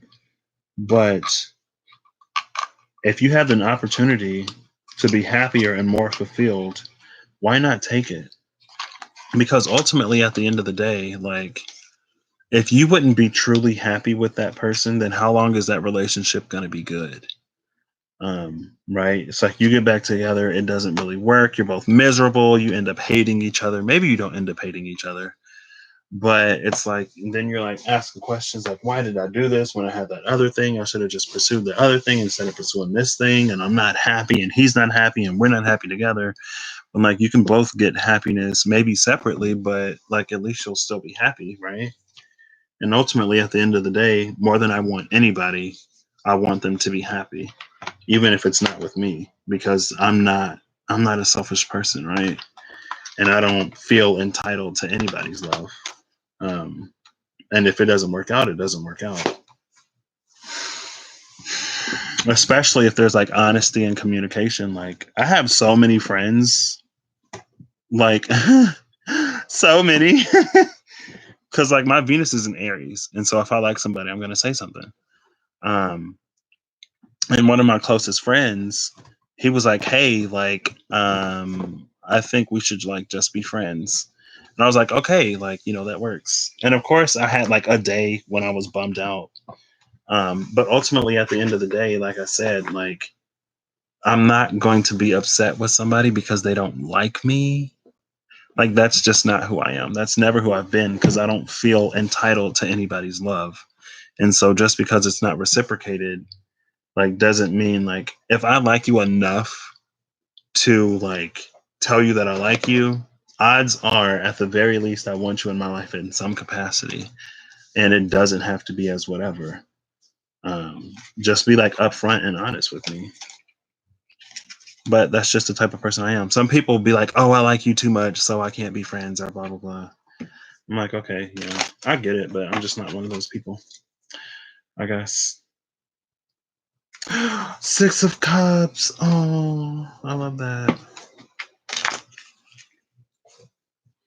But yeah, and then like, eventually we would have grown apart anyway. And I don't know, it's like I'd rather people find people that they actually like and want to be with. But I don't know, maybe it's crazy, maybe it's wild, maybe it's just me that I'm not one of those people that's like, oh, you have to be with me or you can't be with anybody. It's like, okay, well, A, I'm not with you, and B, you're driving yourself crazy, standing in the way of your own happiness, just trying to make sure I'm not happy with somebody else. Like, why don't you just go and find happiness yourself? Like, in my mind, that would make more sense. Like, you're standing in the way of your own happiness and trying to stand in the way of somebody else's, when honestly you could just go and be happy yourself. I don't know. With the magician. Okay, so magician is going to be at the top of the deck. Talking about manifesting. What are we manifesting? Bottom of the deck, this Hierophant. Hierophant makes an appearance. This was the first card out. This was a card with, it was the Hierophant and then the King of Swords and then Temperance. This was the marriage between the Kawaii Queen and the Colorful King. Oh my gosh. They were both manifesting that. They got something that they and it wasn't their norm. They didn't end up with the queen from the same deck. The queen ended up with a different king and the king ended up with a different queen. And it is something about these kings and queens of swords that are just like in these decks, they're just getting together. But I think that's because of the energy that we're in, right? Coming out of this retrograde now with all this newfound information about ourselves, we get to carry ourselves in a different way. Our truth has changed and evolved, and so too should the people that we look to change and evolve, right? Because it's like if we change and evolve and the people that we're with don't, then that's just gross. And then you're going to have to go through this whole thing. You're going to have to go through this extra purge when it's like, oh, I'm growing spiritually, but the person I'm with isn't on the same page. And so now we have to like separate. And it's like, okay, but you were already on this spiritual path before and you went like you chose somebody who wasn't. And so this separation in some ways was a little bit foreseeable. Maybe not. Maybe they change. I don't know. People can change, right? Who knows? But honestly, I'm not feeling down. But I do want to end with some Archangel Power cards because I love their messages. And so let's see. Let's see what's happening. Let's see if Michael pops out. You want an Archangel Power card, Miyoshi?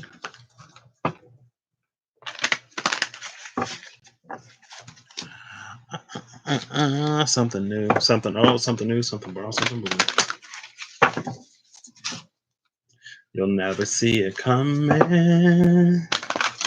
Da, da, da, da, da. Sure. Nice. Love that. I'm going to pull an Archangel Power card for you too, person two. I don't know who you are, but thanks for watching. I appreciate the watch hours. I will probably never build this channel out to 1,000 subs, but hey, maybe at least I'll have the watch hours. I'll be like half legit. Let's see. So for me, Oshi, please come out quick. For me, Oshi. Oof. For me, Oshi. For me, Oshi. I'm gonna do 4, and then pull the card from the bottom. That's 1. If nothing comes out, 2, 3, and ooh, okay. Well, that card is like sticking up, sticking up. Look at that. Rising above the ranks. It's the 6 of Ariel. Left on the bottom of the deck is number 1, the Magician. Love that. So the Magician is Archangel Raziel. And it says, you can manifest the life you want. What you need will magically appear. Success begins. Or successful beginnings. Successful beginnings. Ooh, look at that rainbow. Love that. Love that. Have I ever seen this card before? Have I ever seen this Magician? I don't think I have. This is the first time I'm seeing the Magician in this deck. Wow. Love that energy. You got the Magician earlier. You did get the Magician earlier. And was it 2 days ago or 3 days ago? I pulled the Kawaii cards for you before, and you got the Magician and the Sun? Yeah, you got the Magician and the Sun because it was 1 in 19. And then the Wheel of Fortune 10 came out later. This was on the bottom of the deck. And the card that you got is the 6 of Ariel. So this says material needs get fulfilled in magical and unexpected ways. Acts of kindness, giving or receiving with a grateful heart. Ooh, I love that. Material needs fulfilled in magical ways. And then you got the Magician on the bottom of the deck. Sounds like magic to me. Get on that thing. I mean, you already took the pictures, right? So now it's just time to sell them. Do that. At the cut is the Emperor and the Magician. Well, the Magician was already on the bottom of the deck, so excuse me. I cut to the Emperor, and then for a second person who is so kindly and graciously. Oh snap!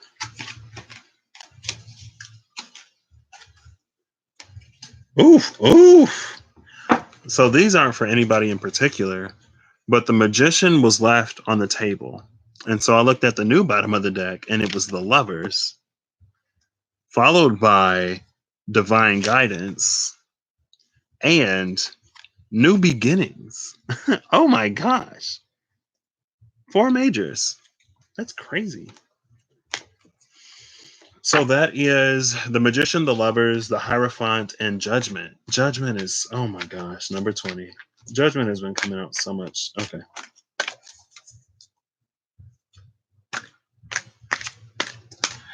Oh, well, thank you, Miyoshi. My Cash App is actually in the description box of my videos now.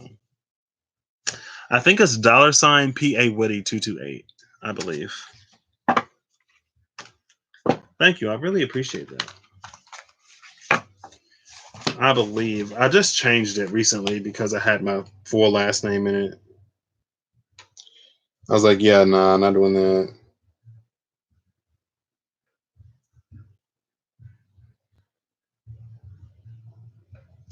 I don't know why this has been doing this. Let me make sure.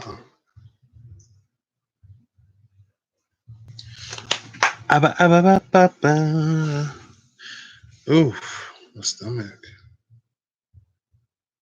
Hey, that's a 9. 9 is all about completion. Yep. PA Woody 228. I will type it here for your convenience. $. Oh my goodness. I believe that is it. Okay. Wow. So for person number 2, what archangel guidance do we have for person number 2? Who so graciously spent time with me today.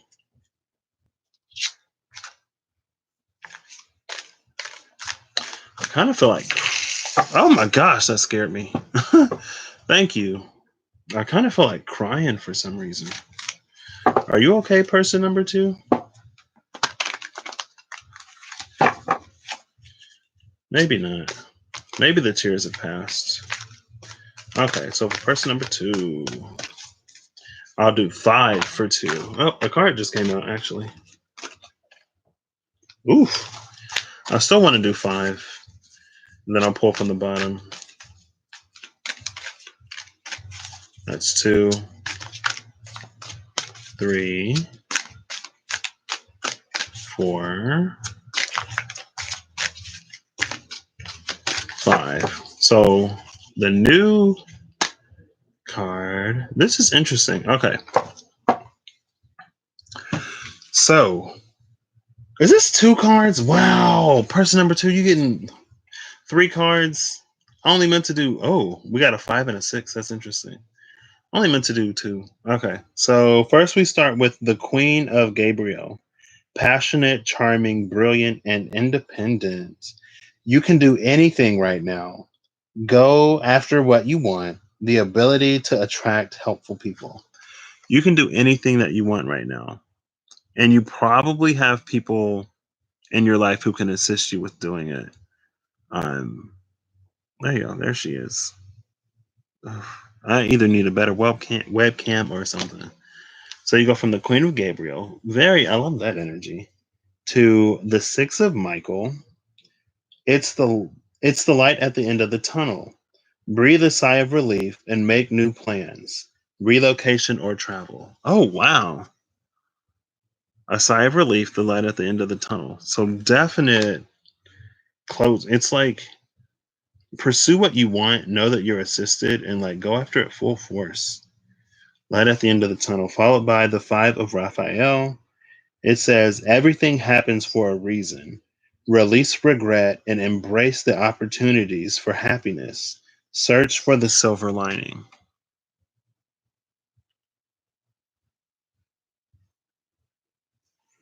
So I did kind of sort of want to cry a little bit. So if you've gone through something painful in the past, or if you're in a spot where you're feeling, I don't know if it's necessarily a little lost, but know that it was all for a reason. Know that the dark times are behind you, and that if you need it, you have people who are there who will love and support you through it. Um, then on the bottom of the deck is the page of Raphael. And the page of Raphael says it's gentle, loving, dreamy, and open hearted. A new emotional situation, messages regarding relationships or social invitations, and great intuitive insights. So anything that you're being told right now, anything that you're receiving, I'd say go with it, especially if it's going to lead you to something bigger and brighter. This also talked about emotions, right? So I feel like there's definitely someone in your life that you can completely 100% trust. Now, I don't know if that's like everybody in your life, so use your intuition. You will know who those people and that person is. But a lot of the stuff that you're suffering through, you don't have to go through alone. And if you don't have to go through it alone, like, I don't want to say why would you, but um, the people in our lives love to help us. And they would much, the people who love us in our lives would love to help us and would love to be there for us. And that's one way to really know who loves you, and who's really truly there for you, because they're going to be there and they're going to love you and they're going to support you regardless, right? Um, but, and it's not for you to like necessarily feel like you're like being a burden on someone or something like that. But if you really need it, reach out. Um, you may be feeling guided to talk to someone particularly. I will go ahead and do it. Then I'm going to pull one from myself. I'm going to do 7 for me because I love the number 7. Um, 1, and then I'm going to shut it down for tonight. 2, 3, 4,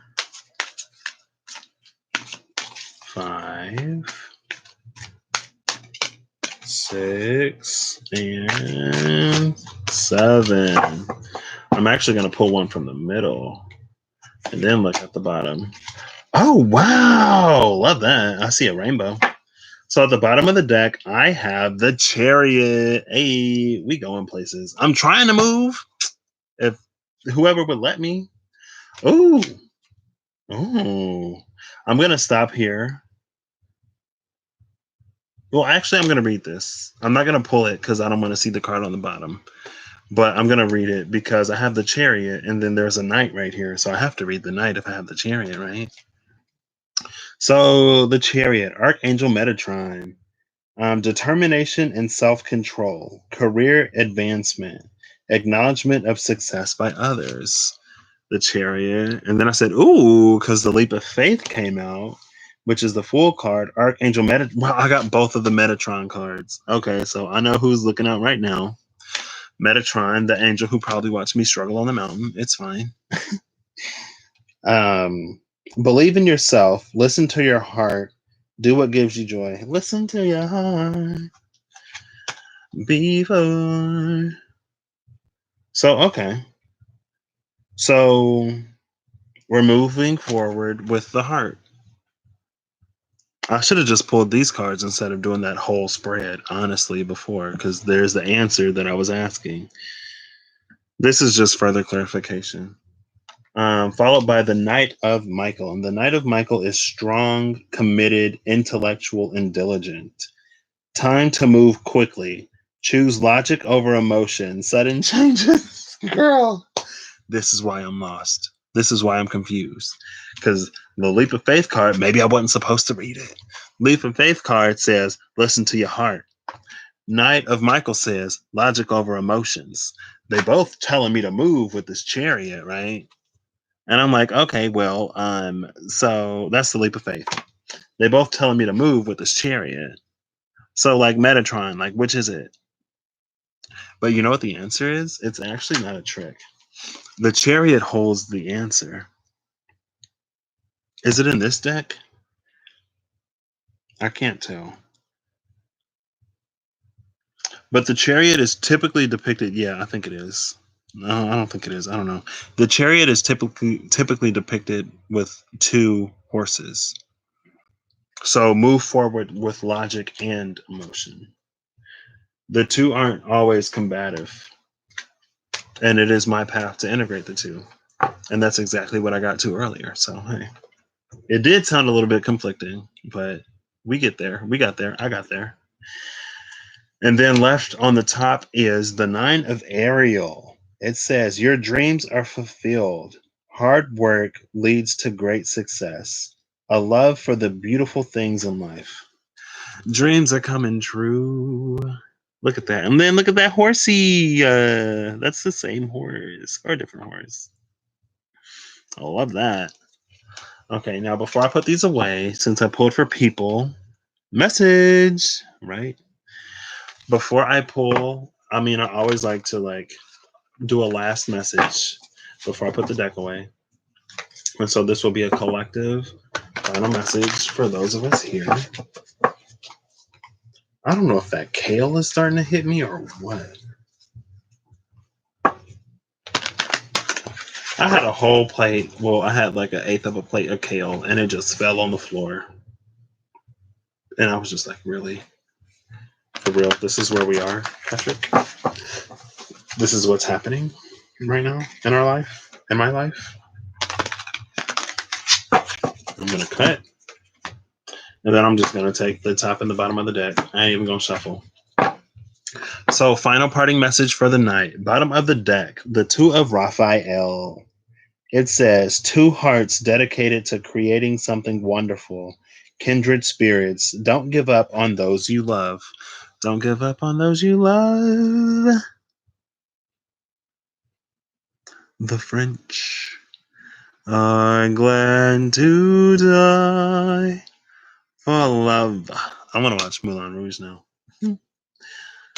At the top of the deck is the Eight of Raphael. So the Two of Raphael plus the Eight of Raphael is the Ten of Raphael, which is Ten of Cups energy. So, hey. Eight of Raphael says, there is something better waiting for you. Do what you know is right for you. A spiritual quest. So Two of Raphael says, like, yet unfounded. Eight of Raphael says there's something better. So if you are not completely satisfied with where you are or with your options, then know that there's something better. It's always this or something better, right? So whenever something doesn't happen for you, I guess it's kind of sort of become a mantra. It's this or something better. This or something. What? I get 6. You got 9. Who with Cancer? I got Cancer in my chart. You got Cancer in your chart, Miyoshi? All right. Oh, it's almost 1:30 your time. I'm gonna shut this down. I'm sure I'm a little loud. I'm gonna go to bed. And thank you for joining me. This was fun. Zelda, Miyoshi, Clarinda, thank y'all for stopping through. I might just timestamp the little piles that I did because this is like 3 hours and 40 minutes long. So I just like timestamping things sometimes because it makes me feel a little bit more legit. Just a tiny bit more legit.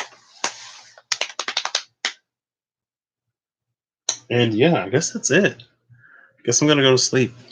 I might like brush my hair. No problem, Yoshi. Thank you. And all of the best. All of the best with your journey and with your progress. Thank you so much for being here with me. I need to do something with my hair for real. It's so dry. It's so dry. I might just start wearing this thing more often, high key. We'll just twist it all up. I ain't even gonna separate it out.